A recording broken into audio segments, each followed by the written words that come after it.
ਸਾਰੀ ਸੰਗਤ ਨੂੰ ਵਾਹਿਗੁਰੂ ਜੀ ਕਾ ਖਾਲਸਾ, ਵਾਹਿਗੁਰੂ ਜੀ ਕੀ ਫਤਿਹ। ਜਾਪ ਸਾਹਿਬ ਦੀ ਕਥਾ ਚੱਲ ਰਹੀ ਹੈ। ਕੱਲ੍ਹ 100 ਛੰਦਾਂ ਤੱਕ ਕਥਾ ਹੋ ਗਈ ਸੀ। ਅੱਜ 101 ਛੰਦ ਸ਼ੁਰੂ ਹੋ ਰਿਹਾ। ਦਸਮ ਪਾਤਸ਼ਾਹ ਕਹਿੰਦੇ, ਨਾ ਚਿਤਰੈ ਨਾ ਮਿਤਰੈ, ਪਰੇ ਹੈ ਪਵਿੱਤਰੈ।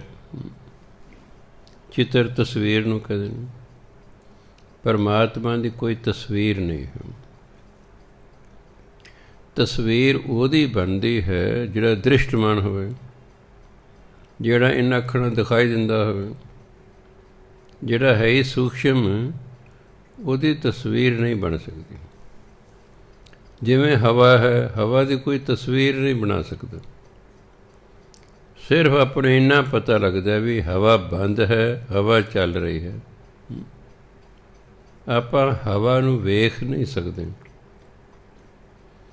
ਸੋ ਜਿਹਨੂੰ ਵੇਖ ਨਹੀਂ ਸਕਦੇ ਉਹਦੀ ਤਸਵੀਰ ਵੀ ਨਹੀਂ ਬਣਾਈ ਜਾ ਸਕਦੀ। ਨਾ ਚਿੱਤਰ ਹੈ, ਤੇਰੀ ਕੋਈ ਤਸਵੀਰ ਨਹੀਂ। ਨਾ ਮਿੱਤਰ ਹੈ, ਤੇਰਾ ਕੋਈ ਮਿੱਤਰ ਨਹੀਂ। ਪਰਮਾਤਮਾ ਦਾ ਨਾ ਕੋਈ ਚਿੱਤਰ ਹੈ, ਤਸਵੀਰ ਹੈ, ਨਾ ਕੋਈ ਮਿੱਤਰ ਹੈ। ਪਰੇ ਹੈ, ਪਰਮਾਤਮਾ ਬਹੁਤ ਪਰੇ, ਦੂਰ। ਪਰੇ ਭਾਵ ਦੂਰ, ਪਰਮਾਤਮਾ ਬਹੁਤ ਦੂਰ ਹੈ। ਪਵਿੱਤਰ ਹੈ, ਉਹ ਪਵਿੱਤਰ ਹੈ। ਪਰਮਾਤਮਾ ਬਿਨਾਂ ਚਿੱਤਰ ਤੋਂ ਹੈ, ਭਾਵ ਉਹਦੀ ਕੋਈ ਤਸਵੀਰ ਨਹੀਂ ਹੈ। ਨਾ ਮਿੱਤਰ ਹੈ, ਕੋਈ ਉਹਦਾ ਮਿੱਤਰ ਨਹੀਂ ਹੈ। ਪਰੇ ਹੈ, ਉਹ ਬਹੁਤ ਦੂਰ ਹੈ। ਪਵਿੱਤਰ ਹੈ, ਉਹ ਪਵਿੱਤਰ ਹੈ।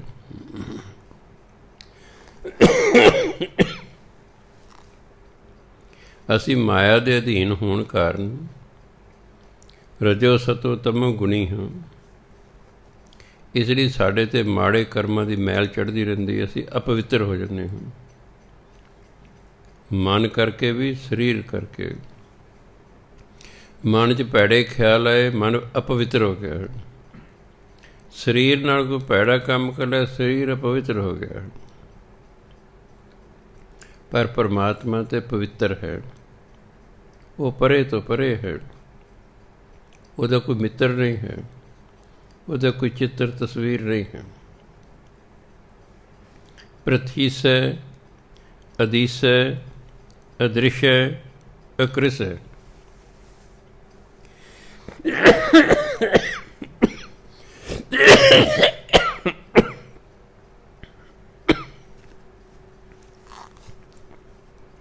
ਪ੍ਰਥੀਸੈ ਉਹ ਧਰਤੀ ਦਾ ਰਾਜਾ ਹੈ। ਪ੍ਰਿਥੀ ਈਸੈ ਦੋ ਤੋਂ ਬਣੇ। ਪ੍ਰਿਥੀ ਈਸੈ, ਪ੍ਰਿਥੀ ਮੈਨੇ ਪ੍ਰਿਥਵੀ, ਈਸੈ ਮੈਨੇ ਰਾਜਾ। ਉਹ ਪ੍ਰਿਥਵੀ ਦਾ ਰਾਜਾ ਹੈ। ਅਦੀਸੈ ਉਹ ਮੁੜ ਤੋਂ ਹੀ ਰਾਜਾ ਹੈ। ਆਦਿ ਈਸੈ, ਅਦੀਸੈ ਦੋ ਸ਼ਬਦ ਬਣੇ। ਆਦਿ ਈਸੈ, ਉਹ ਸ਼ੁਰੂ ਤੋਂ ਹੀ ਰਾਜਾ ਹੈ। ਉਹ ਸਾਰੀ ਪ੍ਰਿਥਵੀ ਦਾ ਰਾਜਾ ਹੈ ਅਤੇ ਸ਼ੁਰੂ ਤੋਂ ਹੀ ਰਾਜਾ ਹੈ।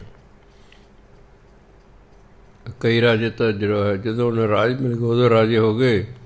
ਜਦੋਂ ਕੋਈ ਹੋਰ ਰਾਜਾ ਬਣ ਗਿਆ, ਪਹਿਲੇ ਤਾਂ ਰਾਜ ਖਤਮ ਹੋ ਗਏ। ਪਰਮਾਤਮਾ ਪ੍ਰਿਥਵੀ ਦਾ ਰਾਜਾ ਹੈ ਅਤੇ ਉਹ ਸ਼ੁਰੂ ਤੋਂ ਹੀ ਰਾਜਾ ਹੈ। ਅਦ੍ਰਿਸ਼ ਹੈ, ਉਹ ਅਦ੍ਰਿਸ਼ਟ ਹੈ। ਉਹ ਇਹਨਾਂ ਅੱਖਾਂ ਨਾਲ ਵਿਖਾਈ ਨਹੀਂ ਦਿੰਦਾ। ਅਕ੍ਰਿਸ ਹੈ, ਕ੍ਰਿਸ ਹੁੰਦਾ ਕਮਜ਼ੋਰ ਹੋ ਜਾਣਾ। ਪਰਮਾਤਮਾ ਕਦੇ ਕਮਜ਼ੋਰ ਨਹੀਂ ਹੁੰਦਾ। ਉਹ ਤੇ ਬਲਵਾਨ ਹੈ, ਉਹ ਤੇ ਤਾਕਤਵਰ ਹੈ। ਫਿਰ ਦੇਖੋ, ਪ੍ਰਥੀਸੈ ਪ੍ਰਿਥਵੀ ਦਾ ਰਾਜਾ। ਅਦੀਸੈ ਜਿਹੜਾ ਸ਼ੁਰੂ ਤੋਂ ਹੀ ਰਾਜਾ ਹੈ। ਅਦ੍ਰਿਸ਼ ਹੈ, ਅਦ੍ਰਿਸ਼ਟ ਜਿਹੜਾ ਦਿਖਾਈ ਨਹੀਂ ਦਿੰਦਾ। ਅਕ੍ਰਿਸ ਹੈ ਜਿਹੜਾ ਕਮਜ਼ੋਰ ਨਹੀਂ ਹੁੰਦਾ। ਸੋ ਪਰਮਾਤਮਾ ਪ੍ਰਿਥਵੀ ਦਾ ਰਾਜਾ ਹੈ। ਅਤੀਸੈ ਉਹ ਸ਼ੁਰੂ ਤੋਂ ਹੀ ਰਾਜਾ ਹੈ। ਅਦ੍ਰਿਸ਼ ਹੈ ਉਹ ਅਦ੍ਰਿਸ਼ਟ ਹੈ, ਵਿਖਾਈ ਨਹੀਂ ਦਿੰਦਾ। ਅਕ੍ਰਿਸ ਹੈ ਉਹ ਕਮਜ਼ੋਰ ਨਹੀਂ ਹੁੰਦਾ, ਉਹ ਸਦਾ ਤਾਕਤਵਰ ਰਹਿੰਦਾ ਹੈ। ਅੱਗੇ ਕਹਿੰਦੇ ਭਗਵਤੀ ਛੰਦ ਤਪ ਪ੍ਰਸਾਦ ਕਥਤੇ। ਛੰਦ ਦਾ ਨਾਂ ਹੈ ਭਗਵਤੀ। ਤਪ ਪ੍ਰਸਾਦ ਤੇਰੀ ਕਿਰਪਾ ਨਾਲ ਕਥਤੇ ਮੈਂ ਕਹਿੰਦਾ ਹਾਂ। ਦਸਮ ਪਾਤਸ਼ਾਹ ਕਥ ਕਹਿੰਦਾ ਕਹਿਣਾ। ਭਗਵਤੀ ਛੰਦ ਦਸਮ ਪਾਤਸ਼ਾਹ ਕਹਿੰਦੇ ਹੇ ਪਰਮਾਤਮਾ ਤਪ ਪ੍ਰਸਾਦ ਤੇਰੀ ਕਿਰਪਾ ਨਾਲ ਇਹ ਮੈਂ ਭਗਵਤੀ ਛੰਦ ਕਹਿੰਦਾ ਹਾਂ, ਵੀ ਵਰਣਨ ਕਰਨ ਲੱਗਾ ਕਿ ਆਛਿਜ ਦੇਸੈ, ਕਿ ਅਭਿਜ ਭੇਸੈ, ਕਿ ਆਗੰਜ ਕਰਮੈ, ਕਿ ਅਭੰਜ ਭਰਮੈ। ਛਿਜ ਹੋ ਜਾਂਦਾ ਜਿਹੜਾ ਨਾਸ ਹੋ ਜੇ, ਅਛਿਜ ਅਵਿਨਾਸ਼ੀ। ਪਰਮਾਤਮਾ ਜਿਹੜਾ ਦੇਸ਼ ਹੈ ਜਿੱਥੇ ਪਰਮਾਤਮਾ ਰਹਿੰਦਾ ਹੈ ਉਹ ਅਵਿਨਾਸ਼ੀ ਹੈ। ਪਰਮਾਤਮਾ ਅਵਿਨਾਸ਼ੀ ਦੇਸ਼ ਵਾਲਾ ਹੈ, ਇਸ ਲਈ ਉਹਨੂੰ ਕਹਿੰਦੇ ਸੱਚਖੰਡ। ਪਰਮਾਤਮਾ ਜਿੱਥੇ ਰਹਿੰਦਾ ਹੈ, ਜਪਜੀ ਸਾਹਿਬ ਕਹਿੰਦੇ ਸੱਚਖੰਡ ਵਸੈ ਨਿਰੰਕਾਰ। ਖੰਡ ਹੈ ਧਰਤੀ ਦਾ ਟੁਕੜਾ, ਸੱਚ ਸਦਾ ਰਹਿਣ ਵਾਲਾ ਹੈ। ਕਿਉਂਕਿ ਪਰਮਾਤਮਾ ਨੇ ਸਦਾ ਰਹਿਣਾ ਹੈ, ਇਸ ਲਈ ਜਿੱਥੇ ਉਹ ਰਹਿੰਦਾ ਉਹਨੇ ਵੀ ਸਦਾ ਰਹਿਣਾ। ਪਰਮਾਤਮਾ ਜਿਸ ਦੇਸ਼ ਜਿਸ ਧਰਤੀ 'ਤੇ ਰਹਿੰਦਾ ਹੈ ਉਹ ਧਰਤੀ ਵੀ ਸਦੀਵੀ ਹੁੰਦੀ ਹੈ। ਇਸ ਲਈ ਕਹਿੰਦੇ ਕਿ ਆਛਿਜ ਦੇਸ ਹੈ। ਪਰਮਾਤਮਾ ਦਾ ਦੇਸ਼ ਅਵਿਨਾਸ਼ੀ ਹੈ, ਉਹ ਨਾਸ਼ ਹੋਣ ਵਾਲਾ ਨਹੀਂ ਹੈ। ਕਿ ਅਭਿਜ ਭੇਸੈ, ਭੇਸੈ ਮੈਂ ਭੇਖ ਸਰੂਪ। ਭਿੱਜ ਹੁੰਦਾ ਭਿੱਜਣਾ, ਅਭਿਜ ਜਿਹੜਾ ਨਹੀਂ ਭਿੱਜਦਾ। ਭਾਵ ਪਰਮਾਤਮਾ ਜਿਹੜਾ ਸਰੂਪ ਹੈ ਉਸ 'ਤੇ ਕਿਸੇ ਦਾ ਪ੍ਰਭਾਵ ਨਹੀਂ ਪੈਂਦਾ। ਜਿਵੇਂ ਮੀਂਹ ਪੈ ਰਿਹਾ, ਆਪਾਂ ਬਾਹਰ ਨਿਕਲਾਂਗੇ ਆਪਣੇ ਕੱਪੜੇ ਭਿੱਜਣਗੇ, ਪਰ ਜੇ ਆਪਾਂ ਰੇਨਕੋਟ ਪਾ ਲਈਏ, ਕੋਈ ਛਤਰੀ ਉੱਤੇ ਲੈ ਲਈਏ, ਫਿਰ ਆਪਾਂ ਭਿੱਜਾਂਗੇ ਨਹੀਂ, ਮੀਂਹ ਦਾ ਸਾਡੇ 'ਤੇ ਅਸਰ ਨਹੀਂ ਹੋਵੇਗਾ। ਇਸ ਤਰ੍ਹਾਂ ਪਰਮਾਤਮਾ ਜਿਹੜਾ ਹੈ ਉਹਦਾ ਜਿਹੜਾ ਭੇਸ ਹੈ, ਉਹਦਾ ਜਿਹੜਾ ਸਰੂਪ ਹੈ ਉਹ ਅਭਿਜ ਹੈ, ਉਸ 'ਤੇ ਕਿਸੇ ਚੀਜ਼ ਦਾ ਅਸਰ ਨਹੀਂ ਹੁੰਦਾ। ਆਗੰਜ ਕਰਮ ਹੈ, ਉਹਦੇ ਕਰਮ ਸਦਾ ਰਹਿਣ ਵਾਲੇ, ਉਹ ਅਗੰਜ ਕਰਮ ਹੈ, ਉਹਦੇ ਕਰਮ ਸਦਾ ਰਹਿਣ ਵਾਲੇ ਅਵਿਨਾਸ਼ੀ ਨੇ। ਅਭੰਜ ਭਰਮ ਹੈ, ਉਹ ਭਰਮਾਂ ਦਾ ਨਾਸ਼ ਕਰਨ ਵਾਲਾ ਹੈ, ਭੰਜ ਦਾ ਤੋੜਨਾ। ਅਭੰਜ ਭਰਮ ਹੈ, ਚੰਗੀ ਤਰ੍ਹਾਂ ਨਾਸ਼ ਕਰਨਾ, ਉਹ ਭਰਮਾਂ ਦਾ ਚੰਗੀ ਤਰ੍ਹਾਂ ਨਾਸ਼ ਕਰਨ ਵਾਲਾ ਹੈ। ਪਰਮਾਤਮਾ ਅਛਿਜ ਹੈ, ਅਛਿਜ ਦੇਸ ਹੈ। ਪਰਮਾਤਮਾ ਦਾ ਦੇਸ਼ ਜਿਹੜਾ ਅਵਿਨਾਸ਼ੀ ਹੈ। ਅਭਿਜ ਭੇਸ ਹੈ, ਉਹ ਜਿਹੜਾ ਭੇਖ, ਉਹਦਾ ਜਿਹੜਾ ਸਰੂਪ ਹੈ ਉਸ 'ਤੇ ਕਿਸੇ ਦਾ ਅਸਰ ਨਹੀਂ ਹੁੰਦਾ, ਅਭਿਜ। ਜਿਵੇਂ ਕਈ ਐਸੇ ਬੰਦੇ ਹੁੰਦੇ ਨੇ ਜਿੰਨੇ ਮਰਜ਼ੀ ਤਰਲੇ ਕੱਢੀ ਉਹਦੇ 'ਤੇ ਕੋਈ ਅਸਰ ਹੀ ਨਹੀਂ ਹੁੰਦਾ, ਅਸਰ ਹੀ ਕੋਈ ਨਹੀਂ ਹੁੰਦਾ, ਕੱਢੀ ਜੋ ਤਰਲੇ, ਉਹ 'ਤੇ ਕੋਈ ਅਸਰ ਨਹੀਂ, ਕਠੋਰ ਚਿੱਤ ਹੁੰਦੇ ਨੇ। ਪਰਮਾਤਮਾ ਦੇ ਸਰੂਪ 'ਤੇ ਵੀ ਕਿਸੇ ਚੀਜ਼ ਦਾ ਅਸਰ ਨਹੀਂ ਹੁੰਦਾ, ਉਹ ਭਿਜ ਹੈ। ਅਗੰਜ ਕਰਮ ਹੈ, ਉਹ ਜਿਹੜੇ ਕਰਮ ਨੇ ਸਦਾ ਰਹਿਣ ਵਾਲੇ ਹਨ, ਅਵਿਨਾਸ਼ੀ ਨੇ। ਕਿ ਅਭੰਜ ਭਰਮ ਹੈ, ਉਹ ਭਰਮਾਂ ਦਾ ਨਾਸ਼ ਕਰਨ ਵਾਲਾ ਹੈ। ਹੁਣ ਜਦੋਂ ਆਪਾਂ ਬਾਣੀ ਪੜ੍ਹਦੇ ਹਾਂ ਫਿਰ ਭਰਮਾਂ ਦਾ ਨਾਸ਼ ਹੁੰਦਾ। ਗੁਰ ਪ੍ਰਸਾਦ ਭਰਮ ਕਾ ਨਾਸ਼ ਹੁੰਦਾ ਕਿ ਨਹੀਂ? ਗੁਰੂ ਦੀ ਕਿਰਪਾ ਨਾਲ ਭਰਮਾਂ ਦਾ ਨਾਸ਼ ਹੋ ਜਾਂਦਾ। ਜਿਹੜੇ ਵਹਿਮਾਂ ਭਰਮਾਂ 'ਚ ਨੇ ਅਸੀਂ ਉਹਨਾਂ ਬਾਣੀ ਦੇ ਨੇ ਤਾਂ ਬਾਣੀ ਪੜ੍ਹੋ, ਤੁਹਾਡੇ ਵਹਿਮ ਭਰਮ ਦੂਰ ਹੋ ਜਾਣਗੇ। ਬਾਣੀ ਨੇ ਵਹਿਮ ਭਰਮ ਦੂਰ ਕਰਦੇ ਨੇ, ਬਾਣੀ ਨੇ ਗ੍ਰਹਿ ਦੂਰ ਕਰਦੇ ਨੇ, ਬਾਣੀ ਨੇ ਭੂਤਾਂ ਪ੍ਰੇਤਾਂ ਨੂੰ ਦੂਰ ਕਰ ਦੇਣਾ। ਬਾਣੀ ਬੇਅੰਤ ਸ਼ਕਤੀਆਂ ਦੀ ਮਾਲਕ ਹੈ, ਪਰ ਮਨੁੱਖ ਇਹਦਾ ਪ੍ਰਯੋਗ ਨਹੀਂ ਕਰਦਾ। ਜਿੰਨਾ ਚਿਰ ਆਪਾਂ ਕਿਸੇ ਚੀਜ਼ ਦਾ ਪ੍ਰੈਕਟੀਕਲ ਨਹੀਂ ਕਰਦੇ ਉਹਨਾਂ ਚਿਰ ਆਪਾਂ ਨੂੰ ਕਿਵੇਂ ਪਤਾ ਲੱਗੇਗਾ? ਬਾਣੀ ਦਾ ਪ੍ਰੈਕਟੀਕਲ ਕਰਾਂਗੇ ਤਾਂ ਹੀ ਪਤਾ ਲੱਗੇ ਨਾ ਵੀ ਇਹਨੇ ਕਿਵੇਂ ਸਾਡੇ ਜ਼ਿੰਦਗੀ ਨੂੰ ਬਦਲਿਆ ਹੈ। 15 ਸਾਲ ਹੋ ਗਏ ਅਰਦਾਸਾਂ ਕਰਦੇ ਲੋਕਾਂ ਦੀ, ਹਜ਼ਾਰਾਂ ਲੋਕਾਂ ਦੀਆਂ ਜ਼ਿੰਦਗੀਆਂ ਬਦਲ ਗਈਆਂ, ਕਾਰੋਬਾਰ 'ਚ ਵਾਧੇ ਹੋ ਗਏ, ਨੌਕਰੀਆਂ ਮਿਲ ਗਈਆਂ, ਬੱਚੇ ਹੋ ਗਏ, ਸਭ ਸ਼ਾਦੀਆਂ ਹੋ ਗਈਆਂ। ਬਾਣੀ ਹੈ।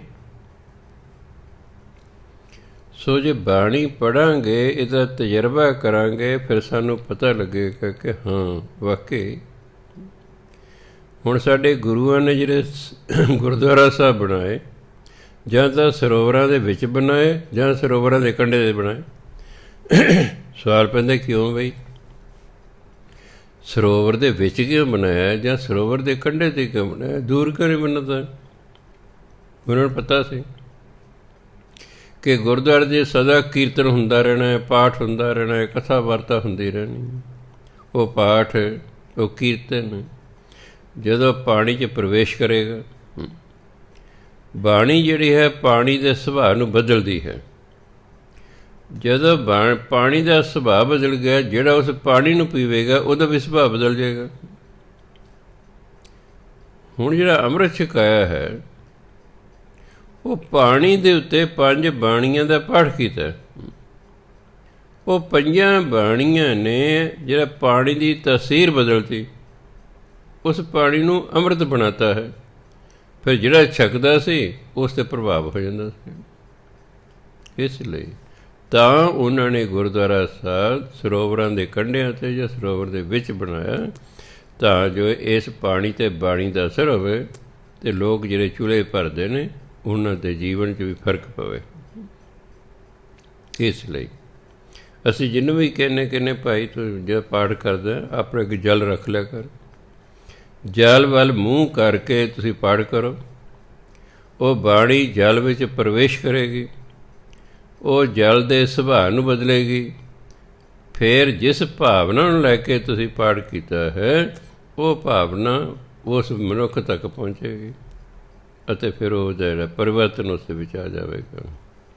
ਇਸ ਲਈ ਪਰਮਾਤਮਾ ਜਿਹੜਾ ਹੈ ਇਹ ਭਰਮਾਂ ਦਾ ਨਾਸ਼ ਕਰਦਾ ਹੈ। ਇਹ ਬਾਣੀ ਵੀ ਜਿਹੜੀ ਹੈ ਇਹ ਵੀ ਭਰਮਾਂ ਦਾ ਨਾਸ਼ ਕਰਦੀ ਹੈ। ਇਸ ਲਈ ਭਾਈ ਬਾਣੀ ਪੜ੍ਹਿਆ ਕਰੋ, ਨਾਮ ਜਪਿਆ ਕਰੋ। ਜ਼ਿੰਦਗੀ 'ਚ ਭਟਕੀ ਜਾਣ ਦਾ ਕੋਈ ਫਾਇਦਾ ਨਹੀਂ ਹੈਗਾ। ਨਾਮ ਜਪੋ, ਬਾਣੀ ਪੜ੍ਹੋ, ਆਪਣੇ ਆਪ ਭਟਕਣ ਖਤਮ ਹੋ ਜਾਏਗੀ। ਅੱਗੇ ਕਹਿੰਦੇ ਨੇ ਆਪੇਜ ਲੋਕੈ ਆਦਿਤ ਸੋਕੈ ਅਵਧੂਤ ਵਰਨੈ ਕੇ ਵਿਭੂਤ ਕਰਨ। ਕਿ ਆਪੇਜ ਲੋਕੈ, ਉਹ ਲੋਕਾਂ ਤੋਂ ਪ੍ਰਭਾਵਿਤ ਨਹੀਂ ਹੁੰਦਾ। ਉੱਪਰ ਵੀ ਹੈ ਨਾ ਅਭਿਜ ਭੇਸੈ, ਉਹਦੇ ਭੇਸ 'ਤੇ, ਉਹਦੇ ਸਰੂਪ 'ਤੇ ਕਿਸੇ ਚੀਜ਼ ਦਾ ਅਸਰ ਨਹੀਂ ਹੁੰਦਾ। ਇਸ ਤਰ੍ਹਾਂ ਲੋਕਾਂ ਦੇ ਵਿਚਾਰਾਂ ਦਾ, ਲੋਕਾਂ ਦੇ ਖਿਆਲਾਂ ਦਾ ਪਰਮਾਤਮਾ 'ਤੇ ਕੋਈ ਅਸਰ ਨਹੀਂ ਹੁੰਦਾ। ਲੋਕ ਉਸ ਨੂੰ ਪ੍ਰਭਾਵਿਤ ਨਹੀਂ ਕਰ ਸਕਦੇ। ਵੀ 1000, 2000, ਲੱਖ ਬੰਦਾ ਇਕੱਠਾ ਹੋ ਗਿਆ ਅਤੇ ਜਿਹੜਾ ਹੈ ਜਿੰਦਾ ਪਰਮਾਤਮਾ ਨੂੰ ਕਹੇ ਜਿੰਦਾਬਾਦ, ਮੁਰਦਾਬਾਦ, ਉਸ 'ਤੇ ਕੋਈ ਅਸਰ ਨਹੀਂ ਹੁੰਦਾ। ਉਸ 'ਤੇ ਨਹੀਂ ਕੋਈ ਅਸਰ ਹੁੰਦਾ। ਤਾਂ ਇਹ ਕਹੇ ਜਿਸ ਠਾਕਰ ਸਿਓ ਨਾਹੀ ਚਾਰਾ ਤਾ ਕੋ ਕੀਜੈ ਸਾਧ ਨਮਸਕਾਰ। ਚਾਰਾ ਮਨ ਜ਼ੋਰ। ਜਿਸ ਠਾਕਰ 'ਤੇ, ਜਿਸ ਮਾਲਕ 'ਤੇ ਜ਼ੋਰ ਨਹੀਂ ਚੱਲਦਾ, ਉਹਨੂੰ ਕਹਿੰਦਾ ਫਿਰ ਨਮਸਕਾਰ ਕਰੋ। ਪਰਮਾਤਮਾ ਦੇ ਸਾਡਾ ਕੋਈ ਜ਼ੋਰ ਨਹੀਂ ਚੱਲਣਾ, ਇਸ ਲਈ ਉਹਨੂੰ ਨਮਸਕਾਰ ਕਰਨੇ ਠੀਕ ਹੈ। ਜਿਵੇਂ ਇੱਕ ਵਾਰੀ ਮਹਾਰਾਜਾ ਰਣਜੀਤ ਸਿੰਘ ਦਾ ਇੱਕ ਨੌਕਰ ਸੀ, ਬੜੀ ਦੇਰ ਹੋ ਗਈ, ਉਹਦੀ ਤਨਖਾਹ ਨਹੀਂ ਰਾਜੇ ਨੇ ਵਧਾਈ। ਉਹਦਾ ਵਿਚਾਰੇ ਦਾ ਹੌਸਲਾ ਨਾ ਪਵੇ ਮੈਂ ਰਾਜੇ ਨੇ ਕਹਾਂ ਜੀ ਮੇਰੀ ਤਨਖਾਹ ਵਧਾ ਦਿਓ। ਉਹਨੇ ਕਿਸੇ ਨਾਲ ਗੱਲ ਕੀਤੀ, ਉਹਨੇ ਉਹਨੂੰ ਇੱਕ ਢੰਗ ਦੱਸਤਾ ਵੀ ਕੱਲ੍ਹ ਨੂੰ ਦਰਬਾਰ ਲੱਗੇਗਾ, ਤੂੰ ਇਸ ਤਰ੍ਹਾਂ ਕਰੀ। ਅਗਲੇ ਦਿਨ ਦਰਬਾਰ ਲੱਗ ਗਿਆ। ਰਾਜਾ ਪੁੱਛੀ ਹਾਂ ਭਾਈ ਕਿਸੇ ਨੂੰ ਕੋਈ ਤਕਲੀਫ ਦੁੱਖ ਹੈ ਦੱਸੋ ਭਾਈ। ਉਹ ਖੜਾ ਹੋ ਗਿਆ, ਹਾਂ ਬਈ ਕਹਿੰਦਾ ਦੱਸ।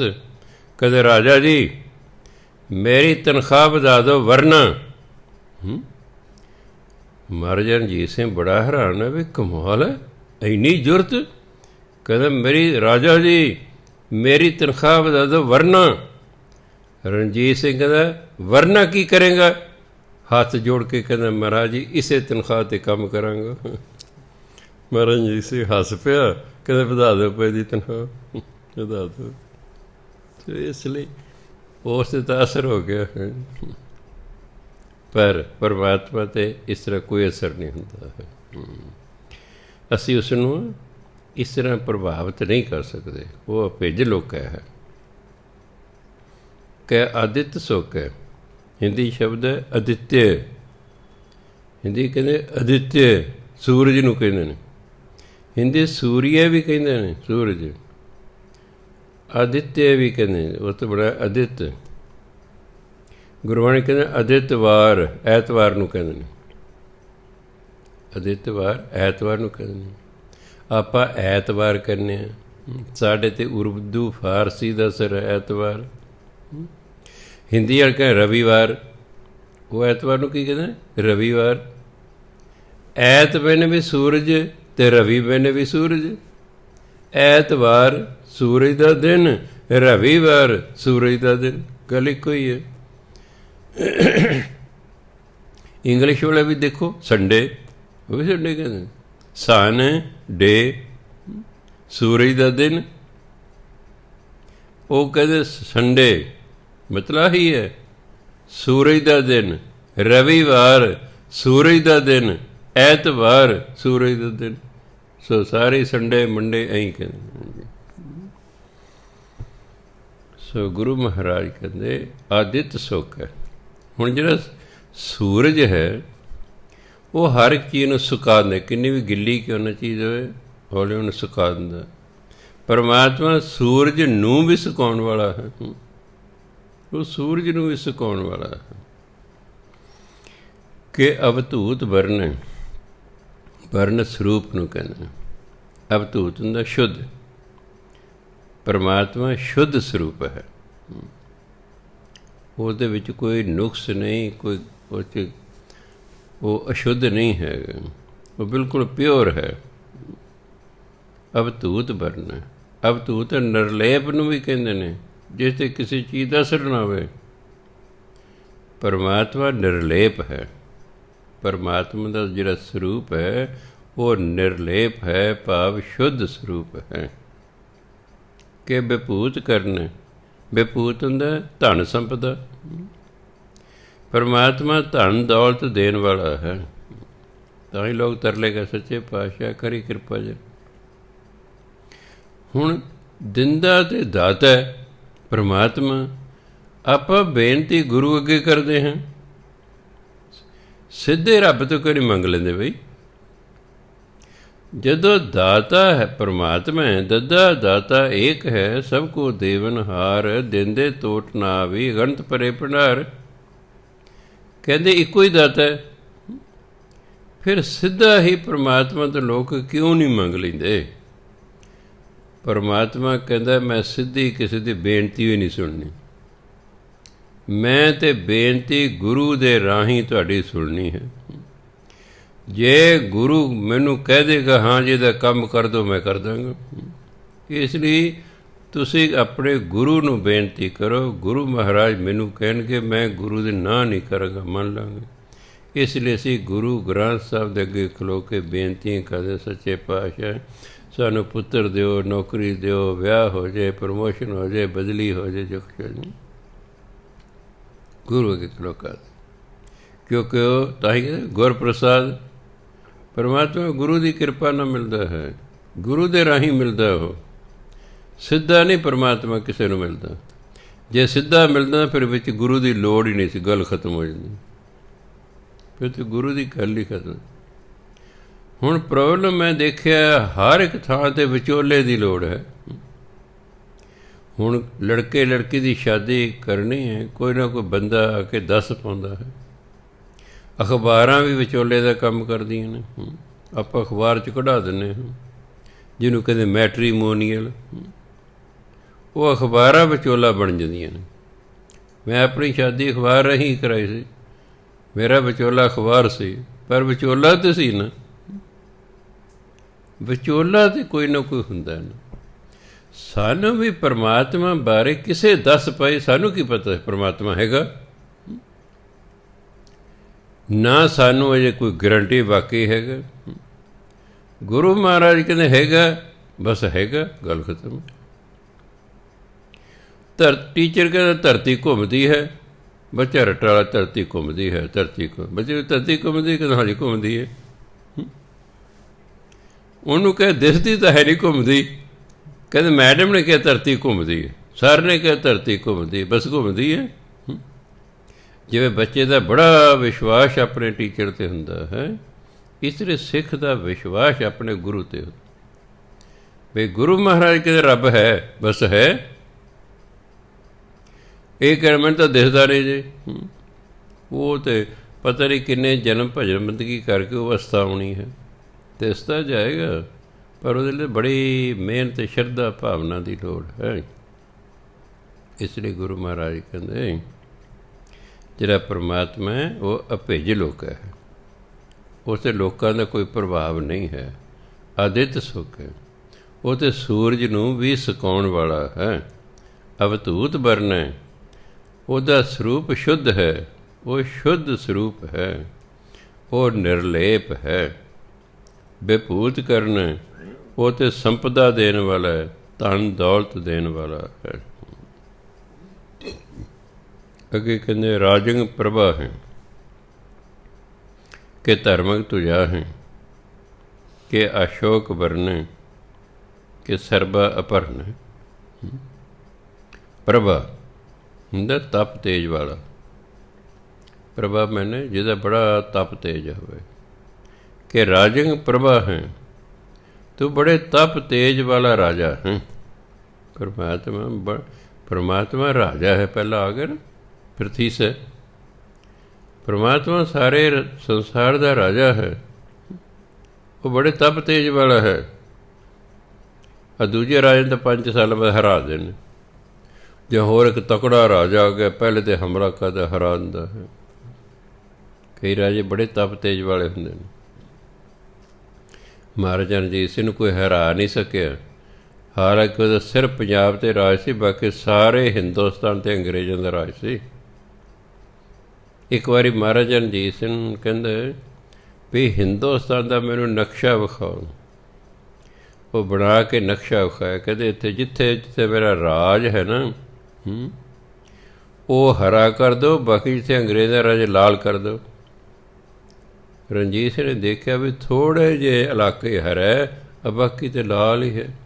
ਅਤੇ ਰਣਜੀਤ ਸਿੰਘ ਦੇ ਮੂੰਹੋਂ ਨਿਕਲਿਆ, ਇੱਕ ਦਿਨ ਆਏਗਾ ਸਾਰਾ ਹਿੰਦੁਸਤਾਨ ਲਾਲ ਹੋ ਜਾਏਗਾ, ਭਾਵ ਅੰਗਰੇਜ਼ ਦਾ ਰਾਜ ਹੋ ਜਾਏਗਾ। ਪਰ ਮਹਾਰਾਜਾ ਰਣਜੀਤ ਸਿੰਘ ਇੰਨਾ ਤਪਤੇ ਸੀ ਕਿ ਜਿੰਨਾ ਸਮਾਂ ਜਿਉਂਦਾ ਰਿਹਾ, ਅੰਗਰੇਜ਼ਾਂ ਦਾ ਹੌਸਲਾ ਹੀ ਨਹੀਂ ਪਿਆ ਉਸ 'ਤੇ ਹਮਲਾ ਕਰਨ ਦਾ। ਉਹ ਤਾਂ ਇਹੀ ਉਡੀਕ ਕਰਦੇ ਕਦੋਂ ਇਹ ਮਰੇ ਅਤੇ ਫਿਰ ਅਸੀਂ ਹਮਲਾ ਕਰੀਏ। ਤਪਤੇ ਸੀ ਉਹਦੇ। ਜਦੋਂ ਅੰਮ੍ਰਿਤਸਰ ਦੀ ਸੰਧੀ ਹੋਈ 1805 ਈਸਵੀ 'ਚ ਅੰਗਰੇਜ਼ਾਂ ਦੀ ਅਤੇ ਆਪਣਾ ਮਹਾਰਾਜਾ ਰਣਜੀਤ ਸਿੰਘ ਦੀ 1809 'ਚ ਸੰਧੀ ਹੋਈ ਹੈ ਕਿ ਜਿਹੜਾ ਸਤਲੁਜ ਦਰਿਆ ਹੈ, ਇੱਦੋਂ ਪਰਾਂ ਪਰਾਂ ਮਹਾਰਾਜਾ ਰਣਜੀਤ ਸਿੰਘ ਦਾ ਰਾਜ ਹੋਵੇਗਾ, ਸਤਲੁਜ ਦਰਿਆ ਤੋਂ ਉਰਾ ਅੰਗਰੇਜ਼ ਦਾ ਰਾਜ ਹੋਵੇਗਾ। ਬਈ ਨਾ ਅੰਗਰੇਜ਼ ਮਹਾਰਾਜਾ ਰਣਜੀਤ ਸਿੰਘ ਰਾਜ 'ਚ ਜਾਣਗੇ ਗੜਬੜ ਕਰਨਗੇ, ਨਾ ਮਹਾਰਾਜਾ ਰਣਜੀਤ ਸਿੰਘ ਇੱਧਰ ਰਾਜ ਆਏਗਾ। ਹੱਦ ਬਣਾਤੀ ਹੈ, ਹੁੰਦੀ ਹੋ ਗਈ। ਜਿਹੜਾ ਅੰਗਰੇਜ਼ ਆਇਆ ਸੀ, ਜਿਸ ਤਰ੍ਹਾਂ ਸੰਧੀ ਹੋਣੀ ਸੀ, ਮਹਾਰਾਜਾ ਰਣਜੀਤ ਸਿੰਘ ਦਾ ਜਿਹੜਾ ਵਿਦੇਸ਼ ਮੰਤਰੀ ਸੀ ਉਹ ਮੁਸਲਮਾਨ ਸੀ, ਉਹਦਾ ਨਾਂ ਸੀ ਫਕੀਰ ਅਜ਼ੀਜ਼ੁਦੀਨ। ਮਹਾਰਾਜਾ ਰਣਜੀਤ ਸਿੰਘ ਦਾ ਜਿਹੜਾ ਵਿਦੇਸ਼ ਮੰਤਰੀ ਫਾਰਨ ਮਿਨਿਸਟਰ ਉਹ ਸੀ ਫਕੀਰ ਅਜ਼ੀਜ਼ੁਦੀਨ। ਉਹਨੂੰ ਉਹ ਅੰਗਰੇਜ਼ ਪੁੱਛਦਾ ਹੈ ਵੀ ਫਕੀਰ ਅਜ਼ੀਜ਼ੁਦੀਨ, ਮੈਨੂੰ ਪਤਾ ਲੱਗਾ ਕਿ ਮਹਾਰਾਜਾ ਰਣਜੀਤ ਸਿੰਘ ਨੂੰ ਇੱਕ ਅੱਖ ਤੋਂ ਨਹੀਂ ਦਿਸਦਾ। ਉਹ ਕਿਹੜੀ ਅੱਖ ਤੋਂ ਉਹਨੂੰ ਨਹੀਂ ਦਿਸਦਾ? ਫਕੀਰ ਅਜ਼ੀਜ਼ੁਦੀਨ ਕਹਿੰਦਾ ਵੀ ਦੇਖੋ ਜੀ, ਸਾਡੇ ਰਾਜੇ ਦੇ ਚਿਹਰੇ ਦਾ ਇੰਨਾ ਤਪ ਤੇਜ ਹੈ ਕਿ ਮੈਂ ਤਾਂ ਉਹਦੇ ਚਿਹਰੇ ਵੱਲ ਅੱਜ ਤੱਕ ਕਦੇ ਤੱਕੇ ਹੀ ਨਹੀਂ ਹੈ, ਇਸ ਲਈ ਮੈਨੂੰ ਨਹੀਂ ਪਤਾ। ਪਤਾ ਤਾਂ ਸੀ, ਪਰ ਦੇਖੋ ਸਾਡੇ ਵਰਗਾ ਹੁੰਦਾ ਜੈਮਲ ਸਿੰਘ, ਮੈਂ ਕਿ ਫਲਾਣੀ ਅੱਖ ਤੋਂ ਨਹੀਂ ਦੇਦਾ, ਫੜ ਕਹਿ ਦੇਣਾ ਸੀ। ਉਹ ਕਹਿੰਦਾ ਸਾਡੇ ਰਾਜ ਦਾ ਤਪ ਤੇਜ ਹੀ ਇੰਨਾ ਕਿ ਮੈਂ ਉਹਦੇ ਚਿਹਰੇ ਵੱਲ ਵੇਖ ਹੀ ਨਹੀਂ ਸਕਦਾ, ਇਸ ਲਈ ਮੈਨੂੰ ਨਹੀਂ ਪਤਾ। ਹੁਣ ਜਦੋਂ ਇੰਗਲੈਂਡ ਗਿਆ, ਰਿਪੋਰਟ ਦਿੱਤੀ, ਕਹਿੰਦੇ ਰਣਜੀਤ ਸਿੰਘ ਨਾਲ ਤੁਸੀਂ ਪੰਗਾ ਨਾ ਲਿਓ। ਅੰਗਰੇਜ਼ਾਂ ਨੂੰ ਕਹਿੰਦਾ ਉਹਦੇ ਪੰਗਾ, ਕਹਿੰਦੇ ਉਹਦੇ ਮੰਤਰੀ ਬੜੇ ਸਿਆਣੇ ਨੇ, ਉਹਦੇ ਮੰਤਰੀ ਬੜੇ ਸਿਆਣੇ ਨੇ, ਇਸ ਲਈ ਤੁਸੀਂ ਰਣਜੀਤ ਸਿੰਘ ਨੂੰ ਨਹੀਂ ਹਰਾ ਸਕਦੇ, ਇਸ ਲਈ ਉਹਦੇ ਨਾਲ ਲੜਾਈ ਨਾ ਕਰੋ। ਪੁਰਾਣੇ ਰਾਜੇ ਜਿਹੜੇ ਨੇ ਉਹ ਮੰਤਰੀਆਂ ਦੀ ਸਲਾਹ ਨਾਲ ਚੱਲਿਆ ਕਰਦੇ ਸਨ। ਅੱਜ ਦੇ ਰਾਜੇ ਕਹਿੰਦੇ ਅਸੀਂ ਸਭ ਤੋਂ ਸਿਆਣੇ ਹਾਂ, ਮੰਤਰੀ ਸਾਡੀ ਮੰਨਣ। ਵੀ ਫਿਰ ਮੰਤਰੀ ਕਾਹਦੇ ਲਈ ਰੱਖੇ ਨੇ? ਮੈਂ ਸਲਾਹਕਾਰ ਰੱਖ ਲਾਂ ਅਤੇ ਉਹਨਾਂ ਦੀ ਸਲਾਹ ਲਵਾਂ ਹੀ ਨਾ, ਸਗੋਂ ਉਹਨਾਂ ਨੂੰ ਸਲਾਹ ਦੇਵਾਂ ਵੀ ਬਸ ਮੈਂ ਹੀ ਸਿਆਣਾ, ਬਾਕੀ ਤਾਂ ਸਾਰਾ ਜਿਹੜਾ ਹਿੰਦੁਸਤਾਨ ਹੈ ਇਹ ਤਾਂ ਮੂਰਖ ਹੈ, ਜਿਵੇਂ ਮੈਂ ਕਹਾਂ ਉਵੇਂ ਕਰੋ। ਇਸੇ ਲਈ ਗੜਬੜ ਹੁੰਦੀ। ਆਹ ਘਟੀਆ ਰਾਜ ਹੋ ਗਏ ਨੇ, ਸਿਰਫ ਇਸੇ ਲਈ ਹੋ ਗਏ ਨੇ ਕਿ ਇਕੱਲੇ ਬੰਦੇ ਦੀ ਮਰਜ਼ੀ ਚੱਲਦੀ, ਇਕੱਲਾ ਹੀ ਹੁੰਦਾ। ਮੰਤਰੀ ਨੇ ਉਹਨਾਂ ਤੋਂ ਸਲਾਹ ਲਓ ਵੀ ਆਪਾਂ ਕਿਵੇਂ ਵਧੀਆ ਰਾਜ ਪ੍ਰਬੰਧ ਚਲਾ ਸਕਦੇ ਹਾਂ। ਮਹਾਰਾਜਾ ਰਣਜੀਤ ਸਿੰਘ ਟੋਟਲ ਅਨਪੜ੍ਹ ਸੀ, ਜਿਹਨੂੰ ਅੰਗੂਠਾ ਛਾਪ ਕਹਿੰਦੇ ਨੇ, ਉਹਨੂੰ ਦਸਖਤ ਨਹੀਂ ਸੀ ਕਰਨਾ, ਟੋਟਲ ਅਨਪੜ੍ਹ ਸੀ। ਇਸ ਤਰ੍ਹਾਂ ਅਕਬਰ ਵੀ ਟੋਟਲ ਅਨਪੜ੍ਹ ਸੀ। ਦੋ ਰਾਜੇ ਜਿਹੇ ਹੈ ਨਾ ਜਿਹੜੇ ਬਿਲਕੁਲ ਅਨਪੜ੍ਹ ਸਨ, ਜਿਹੜੇ ਇੱਕ ਅੱਖਰ ਵੀ ਨਹੀਂ ਸਨ ਪੜ੍ਹੇ ਹੋਏ, ਪਰ ਦੋਨੋਂ ਦੇ ਅਕਬਰ ਅਤੇ ਰਣਜੀਤ ਸਿੰਘ ਦੋਨੋਂ ਕਿੰਨਾ ਵਧੀਆ ਰਾਜ ਕਰ ਗਏ। ਅਕਬਰ ਆਪਣੇ ਮਿਨਿਸਟਰ ਕਹਿੰਦੇ ਮੇਰੇ ਰਤਨ ਨੇ, ਉਹਦੇ 9 ਮਿਨਿਸਟਰ ਸਨ, 9 ਰਤਨ। ਉਹਨਾਂ ਨੇ ਕਹਿੰਦੇ ਮੇਰੇ ਰਤਨ ਨੇ। ਬੜੇ ਜਿਹੜੇ ਇੰਟੈਲੀਜੈਂਟ ਲੋਕ ਹੁੰਦੇ ਨੇ ਉਹਨਾਂ ਨੂੰ ਕਹਿੰਦੇ ਰਤਨ ਨੇ, ਭਾਰਤ ਰਤਨ ਦਾ ਖਿਤਾਬ ਦਿੰਦੇ। ਸਰਕਾਰ ਨੂੰ ਭਾਰਤ ਰਤਨ ਦਾ ਖਿਤਾਬ ਦਿੰਦੀ ਹੈ। ਬੜੇ ਜਿਹੜੇ ਯੋਗ ਲੋਕ ਹੁੰਦੇ ਨੇ, ਉਹਦੇ ਮੰਤਰੀ ਵੀ ਬੜੇ ਯੋਗ ਸਨ ਅਕਬਰ ਦੇ, ਇਸ ਲਈ ਐਡਾ ਵੱਡਾ ਅਤੇ ਇੰਨਾ ਸਮਾਂ ਰਾਜ ਕਰਕੇ। ਇਸ ਲਈ ਪਰਮਾਤਮਾ ਜਿਹੜਾ ਹੈ ਉਹ ਕਿਉਂਕਿ ਸਭ ਕੁਛ ਆਪ ਹੀ ਆਪ ਹੈ, ਉਹਦੀ ਪ੍ਰਭਤਾ ਹੀ ਇੰਨੀ ਕਿ ਰਾਜੇ ਪ੍ਰਭਾ ਹੈ। ਉਹ ਤਪ ਤੇਜ ਵਾਲਾ ਹੈ, ਉਹ ਰਾਜਾ ਤਪ ਤੇਜ ਵਾਲਾ ਹੈ। ਧਰਮ ਤੁਝਾ ਹੈ, ਤੁਝਾ ਝੰਡੇ ਨੂੰ ਕਹਿੰਦੇ ਨੇ, ਤੂੰ ਧਰਮ ਦਾ ਝੰਡਾ ਹੈ। ਪਰਮਾਤਮਾ ਧਰਮ ਦਾ ਝੰਡਾ ਹੈ। ਝੰਡਾ ਬਰਦਾਰ ਜਿਹਨੂੰ ਕਹਿੰਦੇ, ਕਾਹਦਾ ਝੰਡਾ ਚੱਕਿਆ? ਤਾਂ ਪਰਮਾਤਮਾ ਨੇ ਧਰਮ ਦਾ। ਉਹ ਧਰਮ ਦਾ ਝੰਡਾ ਹੈ। ਅਸ਼ੋਕ ਵਰਨ, ਉਹਨੂੰ ਕੋਈ ਚਿੰਤਾ ਨਹੀਂ ਹੈ। ਸ਼ੋਕ ਹੁੰਦਾ ਚਿੰਤਾ। ਪੁਰਾਤਨ ਹਿੰਦੀ ਕਹਿੰਦੇ ਸੋਕ, ਅੱਜ ਕਹਿੰਦੇ ਨੇ ਸ਼ੋਕ। ਪੁਰਾਤਨ ਅੰਗਰੇਜ਼ 'ਚ ਅਸ਼ੋਕ ਦੀ ਗ੍ਰੇਟ, ਮਹਾਰਾਜਾ ਅਸ਼ੋਕ ਹੈ, ਉਹਨੂੰ ਕਹਿੰਦੇ ਅਸ਼ੋਕ ਦੀ ਗ੍ਰੇਟ। ਅੱਜ ਕਹਿੰਦੇ ਅਸ਼ੋਕ ਦੀ ਗ੍ਰੇਟ, ਮੀਨਿੰਗ ਦੋਨਾਂ ਦਾ ਇੱਕੋ ਹੈ। ਉਹ ਪੁਰਾਤਨ ਹਿੰਦੀ ਦਾ ਅਸ਼ੋਕ, ਅਸ਼ੋਕ ਅੱਜ ਦੀ ਹਿੰਦੀ ਦਾ ਹੈ। ਸ਼ੋਕ ਹੁੰਦੀ ਚਿੰਤਾ, ਪਰਮਾਤਮਾ ਚਿੰਤਾ ਤੋਂ ਰਹਿਤ ਹੈ। ਅਸ਼ੋਕ ਵਰਨ, ਜਿਹਦਾ ਸਰੂਪ ਚਿੰਤਾ ਤੋਂ ਰਹਿਤ ਹੈ। ਪਰਮਾਤਮਾ ਨੂੰ ਕੋਈ ਚਿੰਤਾ ਨਹੀਂ ਹੈ। ਸਾਨੂੰ ਤਾਂ ਕੋਈ ਨਾ ਕੋਈ ਚਿੰਤਾ ਰਹਿੰਦੀ। ਚਿੰਤਤ ਹੀ ਦੀਸੈ ਸਭ ਕੋਇ, ਸਾਰੇ ਚਿੰਤਾ ਤਿਰ ਵਿਖਾਈ ਦੇ ਰਹੇ ਨੇ। ਸਾਰੇ ਸੰਸਾਰ ਦੇ ਲੋਕ ਚਿੰਤਾਤਰ ਨੇ। ਅੱਜ ਕੱਲ੍ਹ ਜ਼ਿਆਦਾ ਹੀ ਨੇ। ਅੱਜ ਕੱਲ੍ਹ ਐਸਾ ਪਰਿਵਾਰ ਦਾ ਢਾਂਚਾ ਹੋ ਗਿਆ ਹੈ ਕਿ ਕੋਈ ਨਾ ਕੋਈ ਬੱਚਾ ਬੱਚੀ ਪੰਗਾ ਜਾਂ ਖੜਾ ਕਰੀ ਰੱਖਦੇ, ਸਾਰੇ ਟੱਬਰ ਨੂੰ ਵਕਤ ਖੜਾ ਕਰਨਾ ਹਨ। ਅਤੇ ਸਾਡੇ ਇੱਕ ਰਿਸ਼ਤੇ ਸ਼ਰਾਬ ਪੀ ਕੇ ਗਲਾ ਕੱਢੀ ਦਾ, ਸਾਰੇ ਟੱਬਰ ਨੂੰ ਸਿਆਪਾ ਖੜਾ ਹੋ ਜਾਂਦਾ। ਬੱਚਾ ਤੂੰ ਪੀ ਲਈ, ਦਫਾ ਹੋ, ਪੀ ਕੇ ਪੈ ਪੀ ਨਾ, ਫਿਰ ਗਲਾ ਕੱਢੀ ਜਾਣੀ। ਪਿੰਡਾਂ 'ਚ ਇਹੀ ਕਰਦੇ ਸੀ, ਪੀ ਕੇ ਨਾ ਗਲੀਆਂ 'ਚ ਫਿਰ ਗਾਲਾਂ ਕੱਢੀ ਜਾਣੀ। ਇੱਕ ਕਹਿੰਦਾ ਤੂੰ ਗਾਲਾਂ ਕੱਢਦਾ, ਕਹਿੰਦਾ ਮੈਂ ਪੀ ਕੇ ਖਰੀ ਕਰਦਾ, ਵੀ ਤਾਂ ਹੀ ਲੋਕਾਂ ਨੂੰ ਪਤਾ ਲੱਗੂ ਮੈਂ ਪੀਤੀ ਹੈ। ਆਹ ਤਾਂ ਹਾਲ ਹੈ ਕਿ ਲੋਕਾਂ ਨੂੰ ਪਤਾ ਲੱਗੇ ਮੈਂ ਪੀਤੀ ਹੈ, ਗਾਲਾਂ ਕੱਢੀਏ ਕਦੇ। ਇਸ ਲਈ ਗੁਰੂ ਮਹਾਰਾਜ ਕਹਿੰਦੇ ਅਸ਼ੋਕ ਵਰਨ, ਪਰਮਾਤਮਾ ਜਿਹੜਾ ਸਰੂਪ ਹੈ ਉਹਨੂੰ ਕੋਈ ਚਿੰਤਾ ਨਹੀਂ ਹੈ। ਪਰਮਾਤਮਾ ਨੂੰ ਕਿਸੇ ਚੀਜ਼ ਦੀ ਚਿੰਤਾ ਨਹੀਂ। ਸਰਬਾ ਅਭਰਨ, ਅਭਰਨ ਹੁੰਦਾ ਗਹਿਣੇ, ਉਹ ਸਾਰਿਆਂ ਦਾ ਸ਼ਿੰਗਾਰ ਹੈ, ਉਹ ਸਾਰਿਆਂ ਦੇ ਗਹਿਣੇ ਹੈ। ਜਿਵੇਂ ਗਹਿਣੇ ਪਾ ਲਈਏ, ਕਿਉਂ ਗਹਿਣੇ ਪਾਏ ਦੇ ਨੇ? ਵੀ ਅਸੀਂ ਦੂਜੇ ਨੂੰ ਸੁੰਦਰ ਲੱਗੀਏ, ਔਰ ਲੱਗਦਾ ਵੀ ਹੈ, ਲੱਗਦਾ ਵੀ ਹੈ। ਕਿਉਂਕਿ ਔਰਤ ਜਿਹੜੀ ਹੈ ਪਰਮਾਤਮਾ ਨੇ ਬਣਾਈ ਇਸੇ ਲਈ ਹੋਣੀ ਹੈ।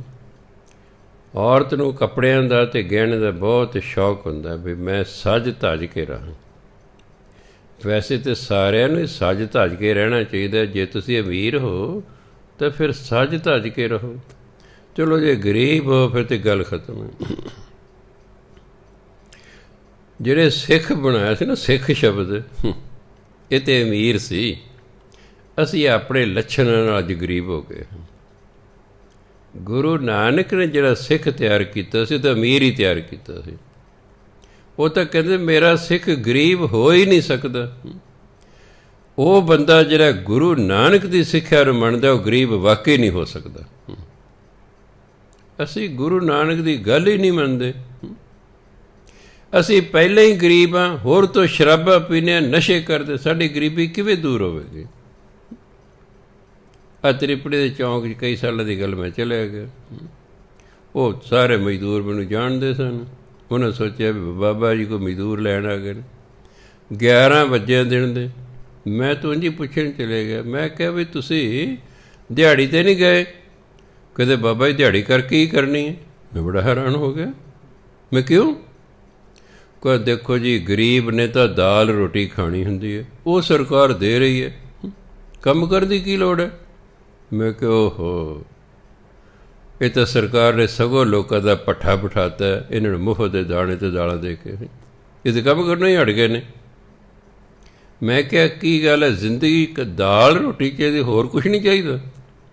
ਕੀ ਘਰ ਨਹੀਂ ਚਾਹੀਦਾ? ਕੀ ਕੱਪੜੇ ਨਹੀਂ ਚਾਹੀਦੇ? ਕੀ ਬੱਚਿਆਂ ਨੂੰ ਪੜ੍ਹਾਉਣਾ ਨਹੀਂ ਹੈ? ਕੀ ਡਾਕਟਰੀ ਇਲਾਜ ਲਈ ਕੋਈ ਪੈਸਾ ਨਹੀਂ ਚਾਹੀਦਾ? ਚਲੋ ਸਰਕਾਰ ਤੁਹਾਨੂੰ ਦਾਲ ਰੋਟੀ ਦਿੰਦੀ, ਚੰਗੀ ਗੱਲ ਹੈ। 200 ਯੂਨਿਟ ਤੁਹਾਡੀ ਬਿਜਲੀ ਵੀ ਮਾਫ ਕੀਤੀ ਹੋਈ ਹੈ। ਪਰ ਜੇ ਤੁਸੀਂ ਕੰਮ ਕਰੋਗੇ ਕੁਛ ਅਮੀਰ ਹੋ ਜਾਓਗੇ। ਮੈਂ ਫਿਰ ਘਰ ਜਾ ਕੇ ਹੀ ਕਹਿੰਦੇ, ਕਦੇ ਘਰ ਜਾ ਕੇ ਕਹਿੰਦੇ ਕੰਮ ਨਹੀਂ ਮਿਲਿਆ। ਹੁਣ ਉਹਨਾਂ ਦੀ ਘਰ ਵਾਲੀਆਂ ਆਉਣ ਵੇਖਣ ਵੀ ਇਹ ਸਾਰੇ ਭਈਏ ਤੇ ਕੰਮ 'ਤੇ ਚਲੇ ਗਏ ਨੇ, ਆਹ ਨਖਿੱਧ ਬੈਠੇ। ਪਹਿਲਾਂ ਤਾਂ ਪੰਜਾਬ ਦੇ ਮਜ਼ਦੂਰਾਂ ਨੂੰ ਕੋਈ ਲਿਜਾਂਦੇ ਹੀ ਨਹੀਂ ਛੇਤੀ ਛੇਤੀ ਵੀ ਇਹ ਨਾ ਕਿਹੜਾ ਕੋਈ ਕੰਮ ਕਰਨਾ, ਅਤੇ ਜੇ ਲੈ ਜਾਂਦਾ ਤਾਂ ਅਗਲੇ ਦੇ ਰੱਖਦਾ ਕੋਈ ਨਹੀਂ ਉਹਨੂੰ। ਜਦੋਂ ਸਾਡੀ ਸੋਚ ਹੀ ਆ ਹੋ ਗਈ ਹੈ, ਫਿਰ ਅਸੀਂ ਕਿਵੇਂ ਅਮੀਰ ਹੋ ਸਕਦੇ? ਸਿੱਖ ਹੋਵੇ, ਸਿੱਖ ਨੂੰ ਤਾਂ ਹੁਕਮ ਹੈ ਵੀ ਤੂੰ ਕਿਰਤ ਕਰ, ਤੂੰ ਕਿਰਤ ਕਰ। ਹੁਕਮ ਨੇ ਗੁਰੂ ਨਾਨਕ ਦਾ, ਆਪ ਜੀ ਸਾਰੇ ਜਾਣਦੇ ਹੋ। ਹੁਣ ਜੇ ਅਸੀਂ ਕਿਰਤ ਹੀ ਨਹੀਂ ਕਰਾਂਗੇ ਤਾਂ ਫਿਰ ਭੁੱਖੇ ਹੀ ਮਰਾਂਗੇ। ਹੋਰ ਦੱਸੋ ਕੀ ਕਰਾਂਗੇ? ਭੁੱਖੇ ਮਰਾਂਗੇ ਨਾ। ਫਿਰ ਗੁਰੂ ਨਾਨਕ ਦੇਵ ਕਹਿੰਦੇ ਕੋਈ ਨਸ਼ਾ ਨਹੀਂ ਕਰਨਾ। ਅੱਜ ਸਿੱਖ ਸ਼ਰਾਬਾਂ ਪੀ ਰਹੇ, ਫੀਮਾਂ ਖਾ ਰਹੇ, ਭੁੱਕੀਆਂ ਖਾ ਰਹੇ ਨੇ, ਪਤਾ ਨਹੀਂ ਕਿੰਨੇ ਗੋਲੀਆਂ ਖਾ ਰਹੇ ਨੇ, ਪਤਾ ਨਹੀਂ ਹੋਰ ਚਿੱਟੇ ਫਿੱਕੇ ਕੀ ਹੁੰਦੇ ਉਹ ਖਾ ਰਹੇ ਨੇ। ਵੀ ਦੱਸੋ ਇਹ ਕਿਹੜੇ ਗੁਰੂ ਨਾਨਕ ਨੇ ਕਿਹਾ ਹੈ? ਅਸੀਂ ਗੁਰੂ ਨਾਨਕ ਦੀ ਗੱਲ ਹੀ ਨਹੀਂ ਮੰਨਦੇ, ਇਸ ਲਈ ਅਸੀਂ ਭੁੱਖੇ ਦੇ ਭੁੱਖੇ ਰਹਿ ਜਾਣਾ। ਅਗਰ ਤੁਸੀਂ ਰੱਜ ਕੇ ਰਹਿਣਾ ਤਾਂ ਅਜੇ ਗੁਰੂ ਨਾਨਕ ਦੀ ਗੱਲ ਮੰਨਣ ਲੱਗ ਜਾਓ, ਕੱਲ੍ਹ ਅਮੀਰ ਹੋ ਜਾਓਗੇ।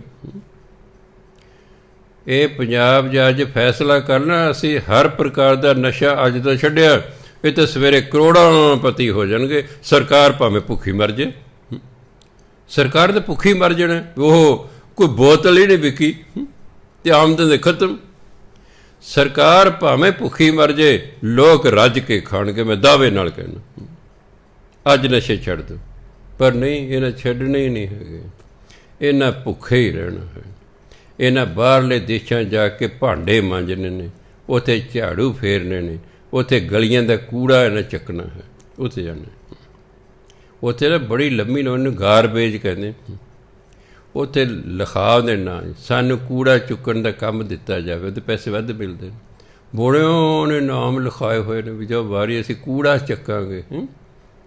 ਆਹੀ ਕੰਮ ਕਰ ਚੱਲੇ ਬਾਹਰ ਹੋ ਕੇ ਸਿੱਖ ਚੱਕਦੇ ਨੇ ਕੂੜੇ। ਉਹ ਤੁਹਾਨੂੰ ਤਾਂ ਸਰਦਾਰੀ ਦਿੱਤੀ ਸੀ ਪਰਮਾਤਮਾ ਨੇ, ਤੁਸੀਂ ਹੁਣ ਨੌਕਰ ਹੋ ਗਏ ਹੋ। ਠੀਕ ਹੈ, ਝਾੜੂ ਫੇਰੀ ਜਾਓ, ਕੂੜੇ ਚੱਕੀ ਜਾਓ। ਬਾਹਰ ਜਾ ਕੇ ਟਰੱਕ ਚਲਾਉਂਦੇ ਨੇ।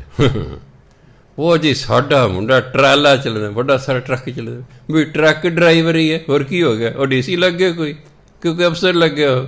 ਇੱਥੇ ਟਰੱਕ ਚਲਾ ਲਓ। ਫਿਰ ਜੇ ਟਰੱਕ ਹੀ ਚਲਾਉਣਾ ਤਾਂ ਟਰੱਕ ਹੀ ਚਲਾਉਣਾ, ਫਿਰ ਇੱਥੇ ਹੀ ਚਲਾਉਣਾ ਜ਼ਰੂਰੀ। ਬਗਾਨਿਆਂ ਦੇ ਦੇਸ਼ਾਂ ਜਾ ਕੇ ਟਰੱਕ ਚਲਾਉਣੇ ਬੜੇ ਫਖਰ ਹੈਗਾ। ਟਰਾਲਾ ਚਲਾ। ਇੱਕ ਬੈਂਕ ਮੈਨੇਜਰ ਸਕੇਲ 4 ਸੀ, ਜਿਹੜੇ ਬੈਂਕ ਵਾਲੇ ਪਾਉਣ ਪਤਾ ਕਿੱਡੀ ਵੱਡੀ ਪੋਸਟ ਹੁੰਦੀ। ਨੌਕਰੀ ਛੱਡ ਕੇ ਵਿਦੇਸ਼ ਚਲੇ ਗਏ। 3 ਸਾਲਾਂ ਬਾਅਦ ਆਏ, ਕੁਦਰਤੀ ਮੇਲ ਹੋ ਗਿਆ। ਮੈਂ ਮੈਨੇਜਰ ਕੀ ਹਾਲ ਚਾਲ ਹੈ? ਬਹੁਤ ਵਧੀਆ ਜੀ। ਮੈਂ ਕੀ ਕੰਮ ਕਰਦੇ ਹੋ? ਮੈਂ ਕਹਿੰਦਾ ਜੀ ਉੱਥੇ ਗੇਟ ਕੀਪਰ। ਆਉਂਦੇ ਆ ਜਾਂਦੇ ਸਲਾਮ ਮਾਰ ਦੇਣਾ, ਦਰਵਾਜ਼ਾ ਖੋਲ੍ਹ ਦੇਣਾ, ਆਓ ਜੀ ਅੱਜ ਮੈਂ ਦੱਸ। ਹਾਂ ਇਹ ਤਾਂ ਸਾਡਾ ਹਾਲ ਹੋ ਗਿਆ। ਚਲੋ ਗੁਰੂ ਨਾਨਕ ਦੇਵ ਜੀ ਨੇ ਸਾਨੂੰ ਤਾਂ ਬਹੁਤ ਉੱਚੀ ਅਵਸਥਾ ਵਾਲੇ ਬੰਦੇ ਬਣਾਇਆ ਸੀ, ਅਸੀਂ ਹੀ ਉਹਨਾਂ ਦੀ ਗੱਲ ਹੀ ਨਹੀਂ ਮੰਨਦੇ ਅਤੇ ਸਾਡਾ ਆਹ ਹਾਲ ਹੋ ਗਿਆ ਹੈ। ਕਹਾਵਤ, ਹਮ ਆਪਣੇ ਹੀ ਹੱਥੋਂ ਬਰਬਾਦ ਹੋ ਗਏ। ਸਾਨੂੰ ਕੋਈ ਬਰਬਾਦ ਨਹੀਂ ਕਰ ਰਿਹਾ, ਸਾਡੇ ਆਪਣੇ ਲੱਛਣ ਹੀ ਬਰਬਾਦੀ ਵਾਲੇ ਨੇ। ਅਤੇ ਫਿਰ ਕਹਿੰਦੇ ਫਲਾਣਾ ਜਾਂ ਆਤਮ ਹੱਤਿਆ ਕਰਕੇ ਮਰ ਗਿਆ। ਜਦੋਂ ਗਰੀਬੀ ਸੀ ਹਿੰਦੁਸਤਾਨ ਦੇ ਵਿੱਚ, ਇੱਕ ਵੀ ਸਿੱਖ ਆਤਮ ਹੱਤਿਆ ਨਹੀਂ ਸੀ ਕਰਦਾ। ਹੁਣ ਇੰਨੀ ਅਮੀਰੀ ਹੋ ਗਈ ਹੈ, ਹੁਣ ਸਿੱਖ ਰੋਜ਼ 2-4 ਆਤਮ ਹੱਤਿਆ ਕਰਦੇ ਨੇ।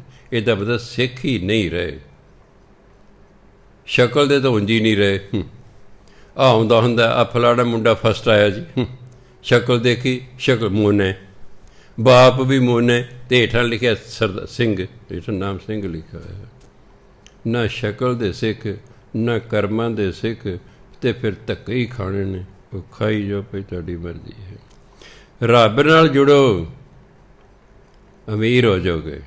ਗੁਰੂ ਨਾਨਕ ਨਾਲ ਜੁੜੋ, ਅਮੀਰ ਹੋ ਜਾਓਗੇ। ਰੱਬ ਨਾਲ ਜੁੜੋ, ਰੱਬ ਵਰਗੇ ਹੋ ਜਾਓਗੇ। ਅਤੇ ਰੱਬ ਕੋਲ ਕਿਸ ਚੀਜ਼ ਦਾ ਘੱਟ ਹੈ? ਕਿਸੇ ਚੀਜ਼ ਦਾ ਘੱਟ ਹੈ। ਗੁਰੂ ਨਾਲ ਜੁੜੋ, ਗੁਰੂ ਵਰਗੇ ਹੋ ਜਾਓਗੇ। ਗੁਰੂ ਵੀ ਤਾਂ ਦਾਤਾ ਹੈ ਨਾ। ਰੋਜ਼ ਤਰਲੇ ਕਰਦੇ ਗੁਰੂ ਮਾਰੇ ਖਲੋ ਕੇ, ਆਹ ਦੇ ਦਿਓ, ਆਹ ਦੇ ਦਿਓ, ਆਹ ਦੇ ਦਿਓ। ਜੁੜੋ ਗੁਰੂ ਨਾਲ। ਜੁੜਨਾ ਨਹੀਂ, ਨੱਕ ਜੇ ਰਗੜੀ ਜਾਣੇ, ਰਗੜੀ ਜਾਓ ਫਿਰ। ਇਸ ਲਈ ਗੁਰੂ ਮਹਾਰਾਜ ਕਹਿੰਦੇ ਪਰਮਾਤਮਾ ਅਸ਼ੋਕ ਵਰਨੇ, ਉਹਨੂੰ ਕੋਈ ਚਿੰਤਾ ਨਹੀਂ ਹੈ। ਸਰਬਾ ਅਪਰਨੇ, ਉਹ ਤਾਂ ਸਭ ਦਾ ਸ਼ਿੰਗਾਰ ਹੈ, ਉਹ ਤਾਂ ਸਭ ਦਾ ਗਹਿਣਾ ਹੈ। ਕਿ ਜਗਤੰ ਕ੍ਰਿਤੀ ਹੈ, ਕਿ ਛਤਰੰਗ ਛਤਰੀ ਹੈ, ਕਿ ਬ੍ਰਹਮੰ ਸਰੂਪ ਹੈ, ਕਿ ਅਨਭਵ ਅਨੂਪ ਹੈ। ਜਗਤੰ ਕ੍ਰਿਤੀ ਹੈ, ਤੂੰ ਸੰਸਾਰ ਨੂੰ ਬਣਾਉਣ ਵਾਲਾ ਹੈ। ਕ੍ਰਿਤ ਜਿਹੜੀ ਬਣਤਰ ਹੁੰਦੀ ਹੈ, ਕ੍ਰਿਤੀ ਬਣਾਉਣ ਵਾਲਾ।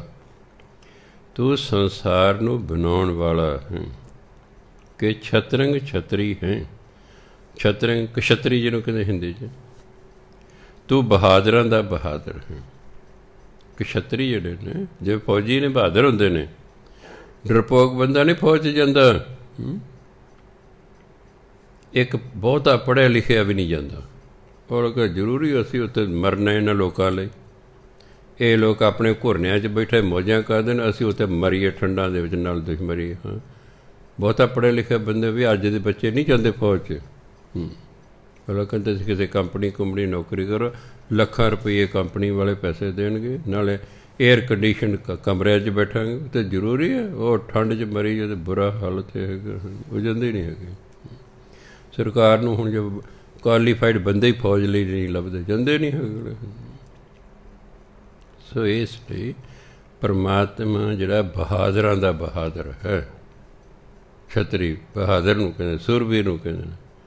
ਪਰਮਾਤਮਾ ਕੀ ਹੈ? ਕਿ ਛਤਰੰਗ ਛਤਰੀ ਹੈ, ਤੂੰ ਸੂਰਬੀਰਾਂ ਦਾ ਸੂਰਬੀਰ ਹੈ। ਕਿ ਬ੍ਰਹਮੰ ਸਰੂਪ ਹੈ, ਤੂੰ ਬ੍ਰਹਮ ਸਰੂਪ ਹੈ। ਤੂੰ ਬ੍ਰਹਮ ਸਰੂਪ ਹੈ। ਆ ਜੋ ਕੁਛ ਬਣਾਇਆ ਇਹਨੂੰ ਸਾਰਿਆਂ ਨੂੰ ਬ੍ਰਹਮ ਕਹਿੰਦੇ ਨੇ। ਪਰਮਾਤਮਾ ਤਾਂ ਪਾਰ ਬ੍ਰਹਮ ਹੈ। ਵੈਸੇ ਪਰਮਾਤਮਾ ਕੀ ਹੈ? ਪਾਰ ਬ੍ਰਹਮ। ਜੋ ਕੁਛ ਪਰਮਾਤਮਾ ਨੇ ਬਣਾਇਆ, ਪਰਮਾਤਮਾ ਉਸ ਤੋਂ ਵੀ ਪਰੇ, ਪਰ ਉਹ ਜੋ ਕੁਛ ਉਹਨੇ ਬਣਾਇਆ ਉਹਦੇ ਵਿੱਚ ਵੀ ਹੈ। ਇਸ ਲਈ ਕਹਿੰਦੇ ਬ੍ਰਹਮ ਸਰੂਪ ਹੈ। ਤੂੰ ਬ੍ਰਹਮ ਸਰੂਪ ਹੈ, ਕਿਉਂਕਿ ਉਹਦੇ ਵਿੱਚੋਂ ਹੀ ਸਾਰਾ ਕੁਛ ਬਣਿਆ ਨਾ, ਇਸ ਲਈ ਬ੍ਰਹਮ ਸਰੂਪ ਹੈ। ਕਿ ਅਨਭਵ ਅਨੂਪ ਹੈ। ਅਨਭਵ ਹੁੰਦਾ ਗਿਆਨ। ਇੱਕ ਗਿਆਨ ਦਾ ਕਿਤਾਬਾਂ ਦਾ ਪੜ੍ਹਿਆ ਹੋਇਆ। ਮੰਨ ਲਓ ਮੈਨੂੰ ਬਾਣੀ ਮੈਂ ਪੜ੍ਹੀ ਹੈ, ਅਰਥਾ ਸਵੇਦ ਪੜ੍ਹੇ, ਮੈਨੂੰ ਬਾਣੀ ਦਾ ਫਰਕ ਗਿਆਨ ਹੋ ਗਿਆ। ਇਹ ਤਾਂ ਉਧਾਰਾ ਗਿਆਨ ਹੈ, ਇਹ ਮੇਰਾ ਆਪਣਾ ਨਹੀਂ ਹੈ। ਅਨਭਵ ਹੁੰਦਾ ਜਿਹੜਾ ਆਪਣਾ ਗਿਆਨ ਹੋਵੇ। ਗੁਰੂਆਂ ਦਾ ਆਪਣਾ ਗਿਆਨ ਸੀ। ਗੁਰੂਆਂ ਨੇ ਕੋਈ ਗ੍ਰੰਥ ਨਹੀਂ ਸਨ ਪੜ੍ਹੇ, ਕੋਈ ਵੇਦ ਸ਼ਾਸਤਰ ਸਿਮਰਤੀਆਂ ਨਹੀਂ ਸਨ ਪੜ੍ਹੇ। ਉਹਨਾਂ ਦਾ ਆਪਣਾ ਗਿਆਨ ਸੀ। ਸਾਰੀ ਬਾਣੀ ਅਨਭਵ ਹੈ। ਆ ਭਗਤ ਜੀ ਨੇ ਅਨਪੜ੍ਹ ਸਨ, ਇਹਨਾਂ ਕਿਹੜੇ ਗ੍ਰੰਥ ਪੜ੍ਹੇ? ਅਨਪੜ੍ਹ ਸਨ, ਪਰ ਆਪਣਾ ਅਨੁਭਵ ਸੀ ਇਹਨਾਂ ਦਾ। ਸਾਰੀ ਬਾਣੀ ਅਨੁਭਵ ਹੈ, ਰੱਬੀ ਗਿਆਨ ਹੈ ਇਸ ਵਿੱਚ ਕਿ ਅਨਭਉ ਅਨੂਪ ਹੈ। ਪਰਮਾਤਮਾ ਜਿਹੜਾ ਗਿਆਨ ਹੈ ਨਾ, ਅਨੂਪ ਹੈ, ਉਪਮਾ ਤੋਂ ਰਹਿਤ ਹੈ। ਉਹਦੇ ਗਿਆਨ ਦੀ ਉਪਮਾ ਵਡਿਆਈ ਕੀਤੀ ਹੀ ਨਹੀਂ ਜਾ ਸਕਦੀ। ਉਹ ਉਪਮਾ ਤੋਂ ਰਹਿਤ ਹੈ, ਵਡਿਆਈ ਤੋਂ ਰਹਿਤ ਹੈ, ਉਹਦੀ ਵਡਿਆਈ ਕੀਤੀ ਹੀ ਨਹੀਂ ਜਾ ਸਕਦੀ। ਉਹ ਇੰਨਾ ਗਿਆਨਵਾਨ ਹੈ। ਸੋ ਜਗਤੰ ਕ੍ਰਿਤੀ, ਸੰਸਾਰ ਨੂੰ ਬਣਾਉਣ ਵਾਲਾ, ਛਤਰੰਗ ਛਤਰੀ, ਬਹਾਦਰਾਂ ਦਾ ਬਹਾਦਰ, ਬ੍ਰਹਮੰ ਸਰੂਪ ਹੈ, ਬ੍ਰਹਮ ਸਰੂਪ ਹੈ। ਅਨਭਉ, ਗਿਆਨਵਾਨ ਹੈ, ਅਨੂਪ ਹੈ, ਉਪਮਾ ਤੋਂ ਰਹਿਤ ਹੈ। ਉਹਦੀ ਸਾਰੀ ਵਡਿਆਈ ਕੋਈ ਕਰ ਹੀ ਨਹੀਂ ਸਕਦਾ। ਅੱਗੇ ਕਹਿੰਦੇ ਕਿ ਆਦਿ ਅਦੇਵ ਹੈ, ਆਦਿ ਆਰੰਭ ਤੋਂ। ਦੇਵ ਦੇਵਤੇ ਨੂੰ ਕਹਿੰਦੇ ਨੇ, ਅਦੇਵ ਜਿਹੜਾ ਕਿਸੇ ਦੇਵਤੇ ਨੂੰ ਨਹੀਂ ਮੰਨਦਾ। ਪਰਮਾਤਮਾ ਆਰੰਭ ਤੋਂ ਹੀ ਅਦੇਵ ਹੈ, ਦੇਵਤਿਆਂ ਤੋਂ ਰਹਿਤ ਹੈ। ਲੋਕ ਤਾਂ ਕਿਸੇ ਦੇਵੀ ਨੂੰ ਮੰਨਦੇ, ਕਿਸੇ ਦੇਵਤੇ ਨੂੰ ਮੰਨਦੇ। ਦੇਵੀਆਂ ਦੇਵਤੇ ਸਾਰੇ ਸੰਸਾਰ 'ਚ ਨੇ। ਅੰਗਰੇਜ਼ ਵੀ ਦੇਵੀ ਦੇਵਤੇ ਨੂੰ ਮੰਨਦੇ। ਯੂਰਪ ਦੇ ਬਹੁਤ ਸਾਰੇ ਦੇਸ਼ਾਂ ਦੇਵੀ ਦੇਵਤੇ ਨੂੰ ਉਹਦੇ ਆਪਣੇ ਨੇ। ਉਹ ਸਾਡਿਆਂ ਨੂੰ ਨਹੀਂ ਮੰਨਦੇ। ਬ੍ਰਹਮਾ, ਵਿਸ਼ਨੂੰ, ਸ਼ਿਵ ਜੀ ਮਹਾਰਾਜ, ਕਾਲੀ ਦੇਵੀ, ਫਲਾਣੇ, ਇਹਨਾਂ ਨਹੀਂ ਮੰਨਦੇ। ਉਹਨਾਂ ਦੇ ਆਪਣੇ ਦੇਵਤੇ ਨੇ, ਉਹਨਾਂ ਦੇ ਆਪਣੇ ਦੇਵੀਆਂ ਦੇਵਤੇ ਨੇ। ਨਹੀਂ ਮੰਨਦੇ ਤਾਂ ਮੁਸਲਮਾਨ ਨਹੀਂ ਮੰਨਦੇ, ਸਿੱਖ ਨਹੀਂ ਮੰਨਦੇ। ਨਾ ਮੁਸਲਮਾਨ ਕਿਸੇ ਦੇਵੀ ਦੇਵਤੇ ਨੂੰ ਮੰਨਦੇ ਨੇ, ਉਹ ਸਿਰਫ ਅਤੇ ਸਿਰਫ ਮੁਹੰਮਦ ਸਾਹਿਬ ਨੂੰ ਮੰਨਦੇ ਨੇ। ਉਹ ਸਿਰਫ ਅਤੇ ਸਿਰਫ ਮੁਹੰਮਦ ਸਾਹਿਬ ਅਤੇ ਅੱਲਾ ਨੂੰ ਮੰਨਦੇ ਨੇ, ਹੋਰ ਕਿਸੇ ਨੂੰ ਨਹੀਂ ਉਹ ਮੰਨਦੇ। ਜਿਹੜੇ ਸਿੱਖ ਹੈ ਗੁਰੂ ਗ੍ਰੰਥ ਸਾਹਿਬ ਅਤੇ ਪਰਮਾਤਮਾ ਨੂੰ ਮੰਨਦੇ ਨੇ, ਹੋਰ ਕਿਸੇ ਦੇਵੀ ਦੇਵਤੇ ਨੂੰ ਨਹੀਂ ਮੰਨਦੇ। ਸਿੱਖ ਗੁਰੂ ਗ੍ਰੰਥ ਸਾਹਿਬ ਆ ਗੁਰੂ ਨੂੰ ਮੰਨਦੇ। ਮੁਹੰਮਦ ਸਾਹਿਬ ਉਹਨਾਂ ਦੇ ਗੁਰੂ ਸਨ, ਉਹ ਮੁਹੰਮਦ ਸਾਹਿਬ ਨੂੰ ਮੰਨਦੇ ਨੇ ਅਤੇ ਅੱਲਾ ਨੂੰ ਮੰਨਦੇ ਨੇ। ਅਤੇ ਅਸੀਂ ਗੁਰੂ ਗ੍ਰੰਥ ਸਾਹਿਬ ਨੂੰ ਮੰਨਦੇ ਹਾਂ ਅਤੇ ਪਰਮਾਤਮਾ ਨੂੰ ਮੰਨਦੇ ਹਾਂ। ਅਸੀਂ ਕਿਸੇ ਨਾ ਮੁਸਲਮਾਨ ਕਿਸੇ ਦੇਵੀ ਦੇਵਤੇ ਨੂੰ ਮੰਨਦਾ, ਨਾ ਕੋਈ ਸਿੱਖ ਕਿਸੇ ਦੇਵੀ ਦੇਵਤੇ ਨੂੰ ਮੰਨਦਾ, ਕਿਉਂਕਿ ਪਰਮਾਤਮਾ ਅਦੇਵ ਹੈ। ਉਹ ਕਿਸੇ ਦੇਵੀ ਦੇਵਤੇ ਨੂੰ ਮੰਨਣ ਵਾਲਾ ਨਹੀਂ ਹੈ ਕਿ ਆਪ ਅਭੇਵ ਹੈ। ਉਹ ਭੇਦ ਤੋਂ ਰਹਿਤ ਹੈ। ਭਾਵ ਕੋਈ ਭੇਦ ਨਹੀਂ ਜਾਣ ਸਕਦਾ। ਪਰਮਾਤਮਾ ਦੇ ਭੇਦ ਨੂੰ ਕੋਈ ਨਹੀਂ ਜਾਣ ਸਕਦਾ, ਇਸ ਲਈ ਉਹ ਅਭੇਵ ਹੈ। ਚਿਤਰੰਗ ਬਹੀਨੇ, ਉਹਦੀ ਕੋਈ ਤਸਵੀਰ ਨਹੀਂ। ਬਹੀ ਹੁੰਦਾ ਬਿਨਾਂ, ਚਿਤਰੰਗ ਬਹੀਨੇ, ਉਹ ਤਸਵੀਰ ਤੋਂ ਬਿਨਾਂ ਹੈ। ਭਾਵ ਉਹਦੀ ਕੋਈ ਤਸਵੀਰ ਨਹੀਂ ਹੈ। ਤਾਂ ਇਹ ਕਹਿੰਦੇ ਕਿ ਥਾਪਿਆ ਨਾ ਜਾਏ, ਕੀਤਾ ਨਾ ਹੋਏ, ਆਪੇ ਆਪ ਨਿਰੰਜਨ ਸੋਏ। ਉਹਨੂੰ ਥਾਪਿਆ ਨਹੀਂ, ਬਣਾਇਆ ਨਹੀਂ ਜਾ ਸਕਦਾ, ਕੀਤਾ ਨਹੀਂ ਜਾ ਸਕਦਾ, ਉਹਨੂੰ ਸਥਾਪਿਤ ਨਹੀਂ ਕੀਤਾ ਜਾ ਸਕਦਾ। ਉਹਦੀ ਕੋਈ ਮੂਰਤੀ ਨਹੀਂ ਬਣਾਈ ਜਾ ਸਕਦੀ, ਉਹਦੀ ਕੋਈ ਤਸਵੀਰ ਨਹੀਂ ਬਣਾਈ ਜਾ ਸਕਦੀ, ਕਿਉਂਕਿ ਉਹ ਕਿਹੜਾ ਸਰੀਰ ਧਾਰੀ ਹੈ।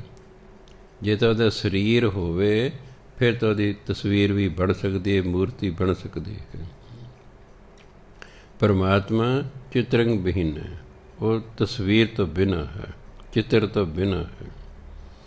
ਕਿ ਇੱਕ ਅਧੀਨ ਹੈ, ਉਹ ਆਪਣੇ ਆਪ ਦੇ ਅਧੀਨ ਹੈ, ਕਿਸੇ ਹੋਰ ਦੇ ਅਧੀਨ ਨਹੀਂ ਹੈਗਾ। ਆਪਾਂ ਤਾਂ ਕਿਸੇ ਨਾ ਕਿਸੇ ਦੇ ਅਧੀਨ। ਪਰਮਾਤਮਾ ਇੱਕ ਹੈ, ਅਧੀਨ ਹੈ। ਉਹ ਆਪਣੇ ਆਪ ਦੇ ਅਧੀਨ ਹੈ, ਆਪਣੇ ਆਪ ਦੇ ਅੰਡਰ ਹੈ। ਉਹ ਕਿਸੇ ਹੋਰ ਦੇ ਅੰਡਰ ਨਹੀਂ ਹੈ। ਅਧੀਨ ਹੁੰਦਾ ਜੇ ਕਿਸੇ ਦੇ ਅੰਡਰ ਹੋਵੇ, ਕਿਸੇ ਦੇ ਹੇਠਾਂ ਹੋਵੇ। ਸੋ ਪਰਮਾਤਮਾ ਆਪਣੇ ਆਪ ਦੇ ਅਧੀਨ ਹੈ। ਕਿ ਰੋਜ਼ੀ ਰਜ਼ਾਕ ਹੈ। ਰਜ਼ਾਕ ਹੈ ਹੁੰਦਾ ਦੇਣ ਵਾਲਾ। ਪਰਮਾਤਮਾ ਰੋਜ਼ੀ ਦੇਣ ਵਾਲਾ ਹੈ। ਰੋਜ਼ੀ ਰੋਟੀ ਦਾ ਪ੍ਰਬੰਧ ਉਹ ਕਰਦਾ। ਰਿਜ਼ਕ, ਰੋਜ਼ੀ ਰੋਟੀ ਇੱਕੋ ਹੀ ਗੱਲ। ਰਜ਼ਾਕਾ ਹੁੰਦਾ ਦੇਣ ਵਾਲਾ। ਪਰਮਾਤਮਾ ਰਿਜ਼ਕ ਦੇਣ ਵਾਲਾ ਹੈ। ਰਜ਼ਾਕਾ ਰਿਜ਼ਕ ਦੇਣ ਵਾਲਾ, ਰੋਜ਼ੀ ਦੇਣ ਵਾਲਾ। ਪਰਮਾਤਮਾ ਰੋਜ਼ੀ ਦੇਣ ਵਾਲਾ ਹੈ। ਇਸ ਲਈ ਰੋਜ਼ੀ ਰੋਟੀ ਦੀ ਲੋੜ ਹੈ। ਪਰਮਾਤਮਾ ਅੱਗੇ ਬੇਨਤੀ ਕਰਿਆ ਕਰੋ, ਸੱਚੇ ਪਾਤਸ਼ਾਹ ਮੈਨੂੰ ਕੋਈ ਰੋਜ਼ੀ ਦਿਓ ਤਾਂ ਮੈਂ ਕਮਾ ਕੇ ਖਾ ਸਕਾਂ। ਆਪਾਂ ਨੂੰ ਕੋਈ ਰੋਜ਼ੀ ਮਿਲੇਗੀ, ਕੋਈ ਕੰਮ ਮਿਲੇਗਾ ਤਾਂ ਹੀ ਕਮਾ ਕੇ ਖਾ ਸਕਾਂਗੇ ਨਾ। ਇਸ ਲਈ ਆਪਣਾ ਨੌਕਰੀਆਂ, ਕੋਈ ਕੰਮ, ਕੋਈ ਦੁਕਾਨਦਾਰੀ ਬੰਦਾ ਪਰਮਾਤਮਾ ਤੋਂ ਮੰਗਦਾ, ਸੱਚੇ ਪਾਤਸ਼ਾਹ ਮੈਨੂੰ ਇਹ ਦਿਓ, ਮੇਰਾ ਰੋਜ਼ੀ ਰੋਟੀ ਦਾ ਪ੍ਰਬੰਧ ਹੋਵੇ। ਪਰਮਾਤਮਾ ਰੋਜ਼ੀ ਦੇਣ ਵਾਲਾ ਹੈ, ਰਿਜ਼ਕ ਦੇਣ ਵਾਲਾ ਹੈ। ਰਹੀਮੈ ਰਿਹਾਕੈ, ਰਹੀਮੈ ਹੁੰਦਾ ਰਹਿਮ ਕਰਨ ਵਾਲਾ, ਜਿਹਨੂੰ ਦੂਜਿਆਂ ਦੇ ਤਰਸ ਆ ਜੇ। ਰਹਿਮਤ ਕਰਨ ਵਾਲਾ, ਤਰਸ ਕਰਨ ਵਾਲਾ ਹੈ। ਰਿਹਾਕੈ ਉਹ ਦੁੱਖਾਂ ਤੋਂ ਆਜ਼ਾਦ ਕਰਨ ਵਾਲਾ ਹੈ। ਜਿਵੇਂ ਕਹਿੰਦੇ ਉਸ ਨੂੰ ਜੀ ਜੇਲ੍ਹ 'ਚੋਂ ਰਿਹਾ ਕਰ ਦਿੱਤਾ ਗਿਆ, ਵੀ ਜੇਲ੍ਹ 'ਚੋਂ ਛੱਡ ਦਿੱਤਾ ਵੀ ਜਾ ਭਾਈ। ਇਸ ਤਰ੍ਹਾਂ ਪਰਮਾਤਮਾ ਦੁੱਖਾਂ ਤੋਂ ਮਨੁੱਖ ਨੂੰ ਆਜ਼ਾਦ ਕਰਦਾ ਹੈ। ਪਰਮਾਤਮਾ ਰਹੀਮੈ, ਰਹੀਮ ਹੈ, ਉਹਨੂੰ ਤਰਸ ਆ ਜਾਂਦਾ ਹੈ, ਇਸ ਲਈ ਉਹ ਸਾਡੇ ਦੁੱਖਾਂ ਨੂੰ ਦੂਰ ਕਰ ਦਿੰਦਾ ਹੈ। ਆਪਾਂ ਦੁਖੀ ਹਾਂ, ਉਹਦੇ ਅੱਗੇ ਤਰਲੇ ਕੱਢੀ ਜਾਂਦੇ, ਸੱਚੇ ਪਾਤਸ਼ਾਹ ਕਿਰਪਾ ਕਰੋ, ਉਹ ਫਿਰ ਕਦੇ ਨਾ ਕਦੇ ਕਿਰਪਾ ਕਰ ਦਿੰਦਾ। ਉਹ ਰਹੀਮ ਹੋਣ ਕਰਕੇ ਉਹ ਰਿਹਾਕਾ ਹੈ, ਉਹਨੂੰ ਉਹ ਰਹਿਮਤ ਕਰਦਾ ਹੈ, ਉਹਨੂੰ ਤਰਸ ਆਉਂਦਾ ਹੈ, ਇਸ ਲਈ ਉਹ ਮਨੁੱਖ ਨੂੰ ਦੁੱਖਾਂ ਤੋਂ ਆਜ਼ਾਦ ਕਰਨਾ। ਰਿਹਾਕਾ ਦੁੱਖਾਂ ਤੋਂ ਆਜ਼ਾਦ ਕਰਨ ਵਾਲਾ, ਕਿ ਪਾਕ ਬੇਐਬ ਹੈ। ਪਾਕ ਪਵਿੱਤਰ ਨੂੰ ਕਹਿੰਦੇ, ਇਸ ਲਈ ਉਹਨਾਂ ਨੇ ਪਾਕਿਸਤਾਨ ਆਪਣੇ ਦੇਸ਼ ਦਾ ਨਾਮ ਰੱਖਿਆ। ਪਾਕ ਸਥਾਨ, ਪਵਿੱਤਰ ਸਥਾਨ, ਪਾਕਿਸਤਾਨ ਪਵਿੱਤਰ ਸਥਾਨ। ਉਹਨਾਂ ਆਪਣੇ ਦੇਸ਼ ਦਾ ਨਾਮ ਰੱਖਿਆ ਪਾਕਿਸਤਾਨ। ਪਾਕ ਫਾਰਸੀ ਅਰਬੀ ਦਾ ਸ਼ਬਦ ਹੈ, ਪਾਕ ਮਾਨੇ ਪਵਿੱਤਰ। ਬੇਐਬ ਵੀ ਫਾਰਸੀ ਸ਼ਬਦ ਹੈ। ਐਬ ਹੁੰਦਾ ਨੁਕਸ, ਬੇਐਬ ਜਿਸ 'ਚ ਕੋਈ ਨੁਕਸ ਨਾ ਹੋਵੇ, ਕੋਈ ਪਾਪ ਨਾ ਹੋਵੇ। ਪਰਮਾਤਮਾ ਪਵਿੱਤਰ ਹੈ ਅਤੇ ਨੁਕਸਾਂ ਤੋਂ ਰਹਿਤ ਹੈ। ਫਲਾਣਾ ਬੰਦਾ ਜੀ ਐਬੀ ਹੈ, ਵੀ ਉਹਦੇ 'ਚ ਐਬ ਨੇ, ਬੁਰੇ ਕੰਮ ਕਰਦਾ ਹੈ, ਬੁਰਾਈਆਂ ਨੇ। ਪਰਮਾਤਮਾ ਬੇਐਬ ਹੈ। ਬੇ ਮੈਨੇ ਬਿਨਾਂ, ਬੇ ਮੈਨੇ ਬਿਨਾਂ, ਉਹ ਐਬ ਤੋਂ ਬਿਨਾਂ ਹੈ, ਉਹ ਬੁਰਾਈਆਂ ਤੋਂ ਬਿਨਾਂ ਹੈ। ਪਾਕ ਉਹ ਪਵਿੱਤਰ ਹੈ। ਹੈ ਪਰਮਾਤਮਾ ਤੂੰ ਪਾਕ ਹੈ, ਪਵਿੱਤਰ ਹੈ, ਬੇਐਬ ਹੈ, ਤੇਰੇ ਵਿੱਚ ਕੋਈ ਐਬ ਨਹੀਂ ਹੈ, ਤੇਰੇ ਵਿੱਚ ਕੋਈ ਬੁਰਾਈ ਨਹੀਂ ਹੈ। ਕਿ ਗੈਬੁਲ ਗੈਬ ਹੈ। ਇਹ ਗੱਗੇ ਦੇ ਪੈਰ 'ਚ ਇਸ ਲਈ ਬਿੰਦੀ ਲਾਈ ਹੈ। ਸਾਡੇ ਪਹਿਲਾਂ 35 ਅੱਖਰੀ ਸਨ ਅੜਾੜੇ ਤੱਕ।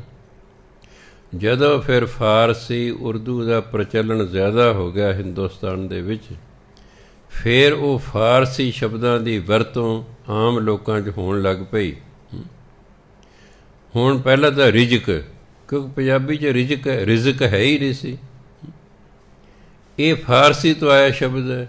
ਫਾਰਸੀ ਦਾ ਸ਼ਬਦ ਹੈ ਰਿਜ਼ਕ, ਰਾਰੇ ਨੂੰ ਸਿਹਾਰੀ, ਜੱਜੇ ਦੇ ਪੈਰ 'ਚ ਬਿੰਦੀ, ਖੱਖਾ, ਰਿਜ਼ਕ।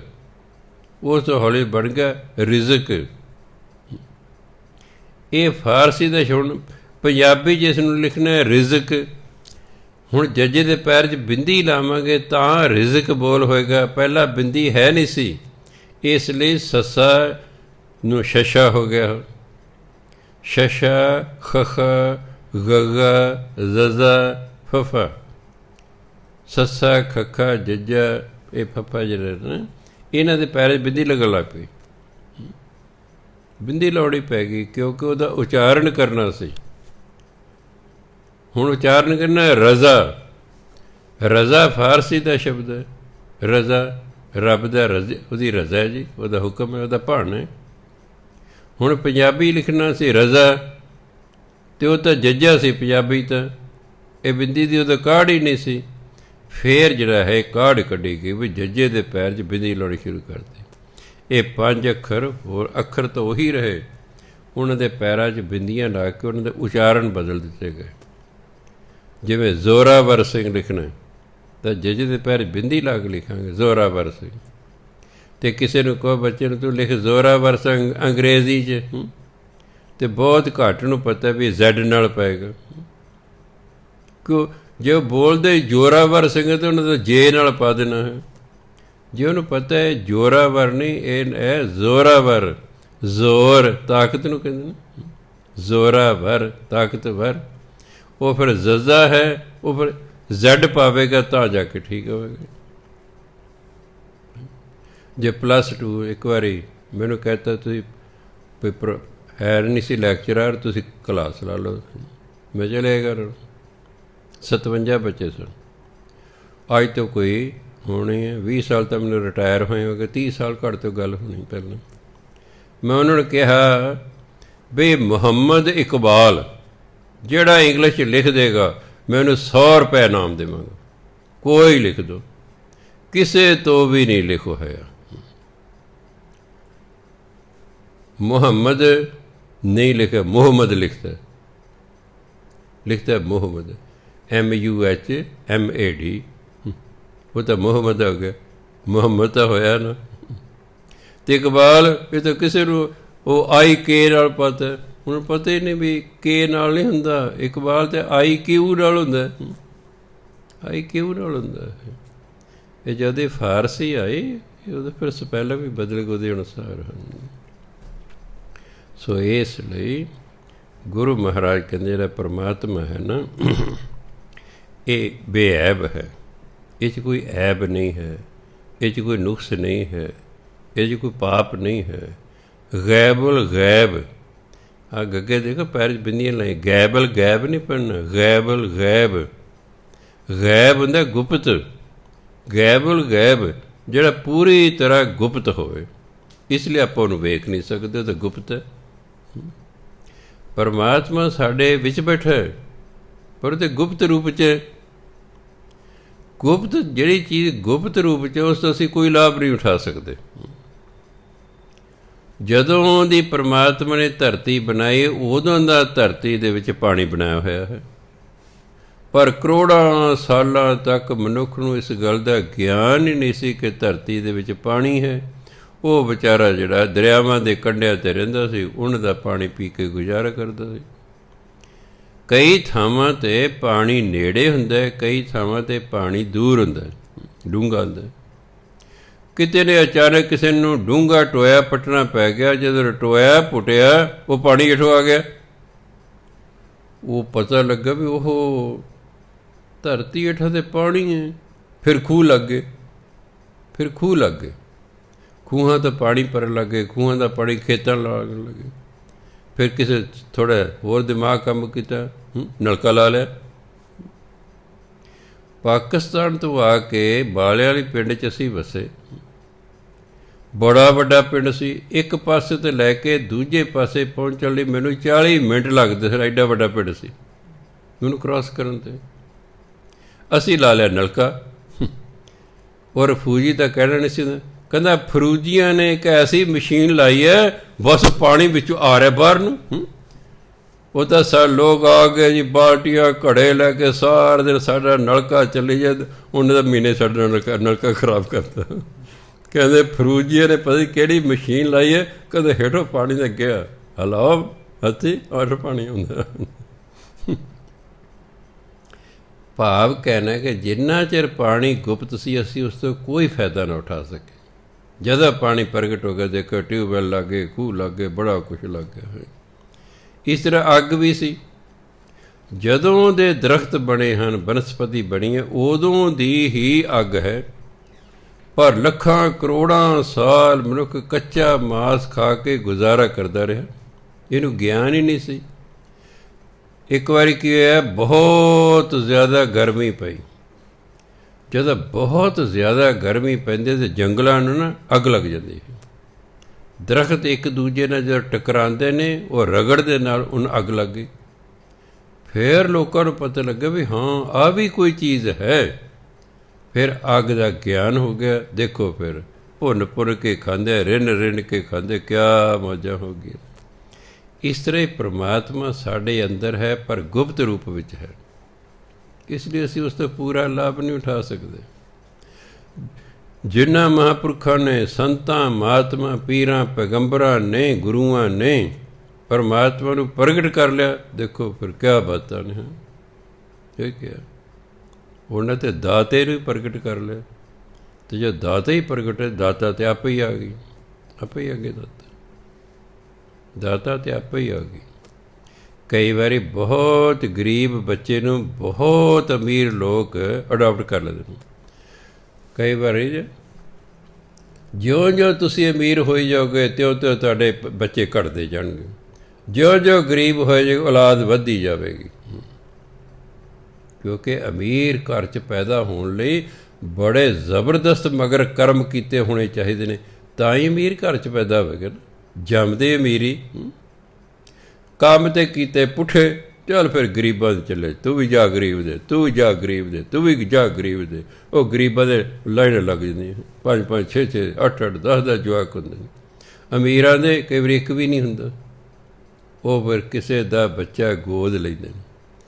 ਬੱਚਾ ਮੰਨ ਲਓ ਸੀ ਗਰੀਬ ਦਾ, ਕਰੋੜਪਤੀ ਨੇ ਲੈ ਲਿਆ ਗੋਦ 'ਚ, ਉਹ ਫਿਰ ਉਹ ਵੱਡੀ ਸਾਰੀ ਕਾਰ ਲੈ ਕੇ ਆਉਣਗੇ, ਉਸ 'ਤੇ ਕਈ ਪ੍ਰਕਾਰ ਦੇ ਪਹਿਲੇ ਵਿੱਚ ਖਿਡੌਣੇ ਹੋਣਗੇ, ਉਹਨੂੰ ਸਜਾ ਕੇ ਲਿਆਂਦਾ ਜਿਵੇਂ ਦੁਲਹਨ ਨੂੰ ਲੈ ਕੇ ਜਾਣਾ, ਅਤੇ ਉਸ ਬੱਚੇ ਨੂੰ ਫਿਰ ਲੈ ਕੇ ਜਾਣਗੇ ਆਪਣੇ ਘਰ, ਅਤੇ ਉਹਦਾ ਪਹਿਲਾਂ ਹੀ ਮਹਿਲ ਹੈ ਉਹਨਾਂ ਦਾ ਘਰ। ਨੌਕਰ ਚਾਕਰ, ਖਾਣ ਪੀਣ, ਕਿਸੇ ਚੀਜ਼ ਦੀ ਕਮੀ ਹੀ ਨਹੀਂ ਹੈਗਾ। ਉਹ ਕਹਿੰਦਾ ਬੱਚਾ ਗਰੀਬ ਦੇ ਘਰ ਪੈਦਾ ਹੋ, ਅਮੀਰਾਂ ਦੇ ਘਰ ਚਲੇ ਗਿਆ ਹੈ। ਕਿਉਂ? ਉਹ ਅਮੀਰ ਸਨ, ਇਹ ਗਰੀਬ ਸਨ। ਇਸ ਤਰ੍ਹਾਂ ਹੀ ਪਰਮਾਤਮਾ ਜਿੰਨਾ ਚਿਰ ਗੁਪਤ ਰੂਪ 'ਚ ਹੈ, ਅਸੀਂ ਉਸ ਤੋਂ ਨਹੀਂ ਲਾਭ ਉਠਾ ਸਕਦੇ। ਬੇਨਤੀਆਂ ਕਰ ਸਕਦੇ ਹੋ ਅੱਗੇ, ਤਰਲੇ ਜਾ ਕਰ ਦਿਓ, ਆ ਕਰ ਦਿਓ। ਪਰ ਜੇ ਅਸੀਂ ਪਰਮਾਤਮਾ ਨੂੰ ਪ੍ਰਗਟ ਕਰ ਲਈਏ, ਮੈਂ ਫਿਰ ਜੋ ਮਰਜ਼ੀ ਹੈ ਫਿਰ ਕਰੋ। ਸਭੇ ਥੋਕ ਪ੍ਰਾਪਤੇ ਜਾਂ ਆਵੈ ਇੱਕ ਹੱਥ। ਜਦੋਂ ਪਰਮਾਤਮਾ ਹੱਥ 'ਚ ਆ ਗਿਆ ਤਾਂ ਵਸਤੂਆਂ ਤਾਂ ਸਾਰੀਆਂ ਆਪਣੇ ਆਪ ਹੀ ਮਿਲ ਗਈਆਂ ਹਨ। ਇਸ ਲਈ ਗੈਬੁਲ ਗੈਬ ਹੈ ਪਰਮਾਤਮਾ, ਤੂੰ ਤੇ ਪੂਰਨ ਤੌਰ 'ਤੇ ਗੁਪਤ ਹੈ। ਸੋ ਗੁਰੂ ਮਹਾਰਾਜ ਕੇ ਰੋਜ਼ੀ ਰਜ਼ਾਕ ਹੈ। ਪਰਮਾਤਮਾ ਰੋਜ਼ੀ ਰਿਜ਼ਕ ਦੇਣ ਵਾਲਾ ਹੈ। ਰਜ਼ਾਕ ਹੈ ਰਿਜ਼ਕ ਦੇਣ ਵਾਲਾ। ਰਹੀਮ ਹੈ, ਉਹ ਰਹਿਮ ਕਰਨ ਵਾਲਾ ਹੈ, ਉਹ ਤਰਸ ਕਰਨ ਵਾਲਾ ਹੈ। ਰਿਹਾਕ ਹੈ, ਉਹ ਦੁੱਖਾਂ ਤੋਂ ਮੁਕਤ ਕਰਨ ਵਾਲਾ ਹੈ। ਪਾਕ ਪਵਿੱਤਰ ਹੈ, ਬੇਐਬ, ਨੁਕਸ ਤੋਂ ਰਹਿਤ ਹੈ। ਐਬ ਹੁੰਦਾ ਕੋਈ ਬੁਰਾਈ ਜਿਹੜੀ ਹੁੰਦੀ, ਫਲਾਣਾ ਬੰਦਾ ਜਿਵੇਂ ਆਪਾਂ ਇਹ ਸ਼ਰਾਬੀ ਕਬਾਬੀ ਹੈ, ਸ਼ਰਾਬੀ ਕਬਾਬ ਮੀਟ ਨੂੰ ਕਹਿੰਦੇ ਨੇ। ਜਿਹੜਾ ਸ਼ਰਾਬ ਪੀਏ ਮੀਟ ਵੀ ਖਾਣਗੇ, ਇਹ ਸ਼ਰਾਬੀ ਕਬਾਬੀ ਹੈ। ਇਹ ਜੀ ਐਬੀ ਹੈ, ਜਿਹੜੇ ਬੁਰਾ ਕੰਮ ਕਰੇ ਉਹਨੂੰ ਕਹਿੰਦੇ ਇਹ ਐਬੀ ਹੈ। ਪਰਮਾਤਮਾ ਬੇਐਬ ਹੈ। ਪਰਮਾਤਮਾ ਕੋਈ ਐਬ ਨਹੀਂ ਹੈ, ਕੋਈ ਨੁਕਸ ਨਹੀਂ ਹੈ। ਉਹ ਪਾਕ ਹੈ, ਉਹ ਪਵਿੱਤਰ ਹੈ। ਕਿ ਗੈਬਲ ਗੈਬ ਹੈ, ਇਹ ਪਰਮਾਤਮਾ ਤੂੰ ਪੂਰੀ ਤਰ੍ਹਾਂ ਗੁਪਤ ਹੈ। ਅੱਗੇ ਕਹਿੰਦੇ ਕਿ ਅਫਵਲ ਗੁਨਾਹ ਹੈ। ਅਫਵਲ ਕਿ ਅਫਵਲ ਗੁਨਾਹ ਹੈ, ਕਿ ਸ਼ਾਹਾਨ ਸ਼ਾਹ ਹੈ, ਕਿ ਕਾਰਨ ਕੁਨਿੰਦ ਹੈ, ਕਿ ਰੋਜ਼ੀ ਦੇਹੰਦ ਹੈ। ਅਫਵਲ ਬਖਸ਼ਣ ਵਾਲਾ, ਅਫਵਲ ਬਖਸ਼ਣ ਵਾਲਾ। ਗੁਨਾਹ ਪਾਪ, ਅਰਗੇ ਮੈਂ ਕੀ ਗੁਨਾਹ ਕੀਤਾ ਜੀ? ਪਰਮਾਤਮਾ ਪਾਪਾਂ ਨੂੰ ਬਖਸ਼ਣ ਵਾਲਾ ਹੈ, ਉਹ ਪਾਪੀਆਂ ਨੂੰ ਬਖਸ਼ਣ ਵਾਲਾ ਹੈ। ਜੇ ਕੋਈ ਸੱਚੇ ਦਿਲੋਂ ਪਰਮਾਤਮਾ ਅੱਗੇ ਤਰਲਾ ਕਰੇ, ਸੱਚੇ ਪਾਤਸ਼ਾਹ ਮੈਂ ਅੱਜ ਤੋਂ ਕਾਹਨੇ ਲਵੇ ਫੜ ਅਤੇ ਗੁਰੂਆਂ ਦੀ ਹਜ਼ੂਰੀ 'ਚ ਆ ਜਾਏ, ਸੱਚੇ ਪਾਤਸ਼ਾਹ ਮੈਂ ਅੱਜ ਤੋਂ ਆਹ ਬੁਰਾਈ ਛੱਡੀ, ਤੇਰੇ ਨਾਲ ਮੈਂ ਵਾਅਦਾ ਕਰਦਾ ਅੱਗੇ ਤੋਂ ਨਹੀਂ ਕਰਾਂਗਾ, ਮੈਨੂੰ ਮੁਆਫ਼ ਕਰ ਦੇ। ਪਰਮਾਤਮਾ ਤੁਰੰਤ ਮੁਆਫ਼ ਨਹੀਂ ਕਰਦਾ, ਉਡੀਕ ਕਰਦਾ। ਉਹ ਫਿਰ ਕੁਝ ਮਹੀਨੇ ਬਾਅਦ ਉਸੇ ਬੁਰਾਈ ਨੂੰ ਕਰਨ ਦਾ ਮੌਕਾ ਦਿੰਦਾ ਹੈ। ਕੋਈ ਹੋਰ ਨਹੀਂ ਹੁੰਦਾ। ਜਿਹੜਾ ਬੁਰਾ ਕੰਮ ਉਹ ਕਰਦਾ ਸੀ, ਉਹਦਾ ਪਰਮਾਤਮਾ ਨੂੰ ਮੌਕਾ ਦਿੰਦਾ ਵੀ ਕੀ ਇਹ ਹੁਣ ਕਰਦਾ, ਵੇਖ ਕੋਈ ਨਹੀਂ ਰਿਹਾ। ਜੇ ਉਹ ਨਹੀਂ ਕਰਦਾ, ਆਪਣੇ ਵਾਅਦੇ ਦੇ ਦ੍ਰਿੜ ਹੈ, ਤਾਂ ਪਰਮਾਤਮਾ ਨੂੰ ਮੁਆਫ਼ ਕਰ ਦਿੰਦਾ। ਪਿਛਲੇ ਔਗਣ ਬਖਸ਼ ਲੈ ਪਰ ਆਗੇ ਮਾਰਗ ਪਾਵੇ। ਪਰਮਾਤਮਾ ਪਿਛਲੇ ਔਗਣ ਨੂੰ ਬਖਸ਼ ਦਿੰਦਾ, ਅੱਗੇ ਤੋਂ ਸਿੱਧੇ ਰਾਹ ਪਾ ਦਿੰਦਾ। ਇਸ ਲਈ ਕਹਿੰਦੇ ਬਖਸ਼ਿੰਦ, ਪਰਮਾਤਮਾ ਬਖਸ਼ਿੰਦੇ ਸੇ ਲਈ ਕਹਿੰਦੇ, ਉਹ ਬਖਸ਼ ਦਿੰਦਾ। ਅਫੁੱਲ ਗੁਨਾਹ ਹੈ, ਤੂੰ ਗੁਨਾਹਾਂ ਨੂੰ ਮੁਆਫ਼ ਕਰਨ ਵਾਲਾ ਹੈ। ਤੂੰ ਗੁਨਾਹਾਂ ਨੂੰ ਬਖਸ਼ਣ ਵਾਲਾ। ਸ਼ਾਹਾਨ ਸ਼ਾਹ ਹੈ। ਸ਼ਾਹ ਨੂੰ ਫਾਰਸੀ ਦੇ ਵਿੱਚ ਜਦੋਂ ਬਹੁਵਚਨ ਬਣਾਉਣਾ ਹੁੰਦਾ ਕੰਨਾਂ 'ਤੇ ਨੰਨਾ ਲਾ ਦਿੰਦੇ। ਸ਼ਾਹਾਨ, ਸ਼ਾਹ ਇੱਕ ਵਚਨ ਹੈ, ਸ਼ਾਹਾਨ ਬਹੁਵਚਨ ਹੈ। ਕਿ ਸ਼ਾਹਾਨ ਸ਼ਾਹ ਹੈ, ਤੂੰ ਸ਼ਾਹਾਂ ਦਾ ਸ਼ਾਹ ਹੈ। ਹੇ ਪਰਮਾਤਮਾ, ਤੂੰ ਸ਼ਾਹਾਂ ਦਾ ਸ਼ਾਹ ਹੈ। ਕਿ ਕਾਰਨ ਕੁਨਿੰਦ ਹੈ। ਦੋ ਬੰਦੇ ਲੜ ਪਏ ਨੇ, ਕਾਰਨ ਤਾਂ ਕੋਈ ਹੈ ਨਾ। ਦੋ ਦੇਸ਼ ਲੜ ਪਏ ਨੇ, ਕੋਈ ਕਾਰਨ ਤਾਂ ਹੈ ਨਾ। ਉਹਨੂੰ ਕਹਿੰਦੇ ਸਬੱਬ, ਉਹਨੂੰ ਕਹਿੰਦੇ ਨੇ ਸਬੱਬ। ਸਬੱਬ ਬਣਾਉਣ ਵਾਲਾ ਪਰਮਾਤਮਾ ਹੈ। ਜਿਵੇਂ ਬੈਂਕ ਦਾ ਇੱਕ ਬੰਦੇ ਨੇ ਅਰਦਾਸ ਕਰਾਈ ਵੀ ਜੀ ਮੇਰੀ ਬਦਲੀ ਹਿਮਾਚਲ ਦੀ ਕਰਤੀ, ਮੇਰੀ ਬਦਲੀ ਪੰਜਾਬ ਦੀ ਹੋ ਜਾਏ। ਮੈਂ ਹੁਕਮ, ਮੈਂ ਹਾਂ, ਤੇਰੀ ਬਦਲੀ ਕੈਂਸਲ ਹੋ ਜਾਏਗੀ। ਜਿਹੜਾ ਉੱਥੇ ਸੀ ਬੰਦਾ ਜਿੱਥੇ ਉਹਦੀ ਬਦਲੀ ਕੀਤੀ ਸੀ, ਜਿਹੜਾ ਉੱਥੋਂ ਵਾਲਾ ਬੰਦਾ ਸੀ, ਉਹਨੂੰ ਪਤਾ ਲੱਗਿਆ ਵੀ ਇਹ ਤਾਂ ਮੇਰੇ ਇਲਾਕੇ 'ਚ ਇੱਥੇ ਆ ਰਿਹਾ ਹੈ। ਉਹਨੇ ਕਿਸੇ ਬੰਦੇ ਨੂੰ ਕਿਹਾ ਯਾਰ ਸਾਡੀ ਮਿਊਚੁਅਲ ਕਰਾ ਦੇ। ਉਹਨੇ ਉਹਨੂੰ ਪੁੱਛਿਆ ਵੀ ਤੂੰ ਜਿਹੜਾ ਹੈ ਫਲਾਣੇ ਸ਼ਹਿਰ ਜਾਣ ਨੂੰ ਤਿਆਰ ਹੈ। ਜਿਹਨੂੰ ਹਿਮਾਚਲ ਬਦਲਿਆ ਸੀ ਨਾ, ਉਹਨੂੰ ਕਹਿ ਤੂੰ ਫਲਾਣੇ ਸ਼ਹਿਰ ਜਾਂ ਪੰਜਾਬ ਦੇ ਫਲਾਣੇ ਜਾਣਾ, ਕਹਿੰਦਾ ਹਾਂ ਮੈਂ ਤਿਆਰ ਹਾਂ। ਉਹ ਜਿਹੜਾ ਉੱਥੇ ਬੰਦਾ ਲੱਗਾ ਸੀ ਉਹ ਹਿਮਾਚਲ ਜਾਣ ਨੂੰ ਤਿਆਰ ਸੀ। ਦੋਨਾਂ ਦੀ ਸਹਿਮਤੀ ਲੈ ਕੇ ਉਹਦੀ ਬਦਲੀ ਕਰਦੀ, ਉਹਦੀ ਉੱਥੇ ਦੀ ਕਰਦੀ, ਉਹਦੀ ਉੱਥੇ ਕਰਦੀ। ਕਹਿੰਦਾ ਬਾਬਾ ਜੀ ਕਮਾਲ ਹੋ ਗਈ ਹੈ। ਮੈਂ ਹੋਰ ਕਿਸੇ ਦੀ ਬਦਲੀ ਨਹੀਂ ਹੋਈ, ਜਿੰਨਿਆਂ ਦੀਆਂ ਬਦਲੀਆਂ ਹੋਈਆਂ ਉਹ ਜਿੱਥੇ ਉੱਥੇ ਹੀ ਗਏ। ਮੈਂ ਹਾਂ ਤੇਰੀ ਬਦਲੀ ਹੋ ਜਾਏਗੀ, ਤੇਰੀ ਬਦਲੀ ਪੰਜਾਬ ਦੀ ਹੀ ਹੋ ਜਾਏਗੀ, ਤੈਨੂੰ ਹਿਮਾਚਲ ਜਾਣ ਦੀ ਲੋੜ ਨਹੀਂ। ਉਹੀ ਗੱਲ ਹੋਈ। ਐਸਾ ਇਹ ਸਬੱਬ ਬਣਨਾ। ਕਦੇ ਮੈਨੂੰ ਚਿੱਤ ਨਾ ਚੇਤਾ ਨਾ, ਮੈਂ ਕੋਈ ਸਿਫਾਰਿਸ਼ ਨਹੀਂ ਲਾਈ, ਕੁਛ ਵੀ ਨਹੀਂ ਹੈ। ਹਫ਼ਤੇ ਬਾਅਦ ਮੈਨੂੰ ਤਾਂ ਟੈਲੀਫੋਨ ਆ ਗਿਆ, ਸਿਰਫ ਮੈਨੂੰ ਇੰਨਾ ਪੁੱਛਿਆ ਕਿ ਤੂੰ ਜਿਹੜਾ ਹੈ ਫਲਾਣੇ ਸ਼ਹਿਰ ਜਾਣ ਨੂੰ ਤਿਆਰ ਹੈ। ਮੈਂ ਕਿਹਾ ਹਾਂਜੀ ਤਿਆਰ ਹਾਂ। ਕਿ ਚੰਗਾ। ਉਹ ਜਿੱਥੋਂ ਉਹ ਬੰਦਾ ਲੱਗਾ ਸੀ ਉਹਨੇ ਉੱਥੇ ਹਿਮਾਚਲ ਜਾਣਾ ਸੀ, ਇਹਨੂੰ ਹਿਮਾਚਲ ਬਦਲਿਆ ਸੀ, ਇਹ ਉੱਥੇ ਹੋਣਾ ਚਾਹੁੰਦਾ ਸੀ। ਚੱਲ ਬਦਲ ਤੇ ਹਫ਼ਤੇ ਬਾਅਦ ਬਦਲੀ ਹੋ ਗਈ। ਉਹ ਹੱਕਾ ਕਰੇਗਾ, ਕੋਈ ਸਿਫਾਰਿਸ਼ ਨਹੀਂ, ਕੋਈ ਗੱਲ ਨਹੀਂ, ਕੋਈ ਬਾਤ ਨਹੀਂ। ਇਹ ਹੈ ਸਬੱਬ ਬਣਾਉਣਾ। ਉੱਥੇ ਤਾਂ ਦਾਣਾ ਪਾਣੀ ਸੀ, ਪਰਮਾਤਮਾ ਨੇ ਸਬੱਬ ਬਣਾ ਦਿੱਤਾ। ਇਹਨੂੰ ਕਹਿੰਦੇ ਕਾਰਨ ਕੁਨਿੰਦ ਹੈ। ਤੂੰ ਸਬੱਬ ਬਣਾਉਣ ਵਾਲਾ ਕਿ ਕਾਰਨ ਕੁਨਿੰਦ ਹੈ। हे परमात्मा, तू सबब बनाने वाला है कि रोज़ी देहंद है, तू रोज़ी देने वाला है, तू रिज़्क देने वाला है, तू रोज़ी देने वाला है। सो 109 छंद हो गए ने, उधर समा हो गया। वाहिगुरू जी का खालसा, वाहिगुरू जी की फतेह।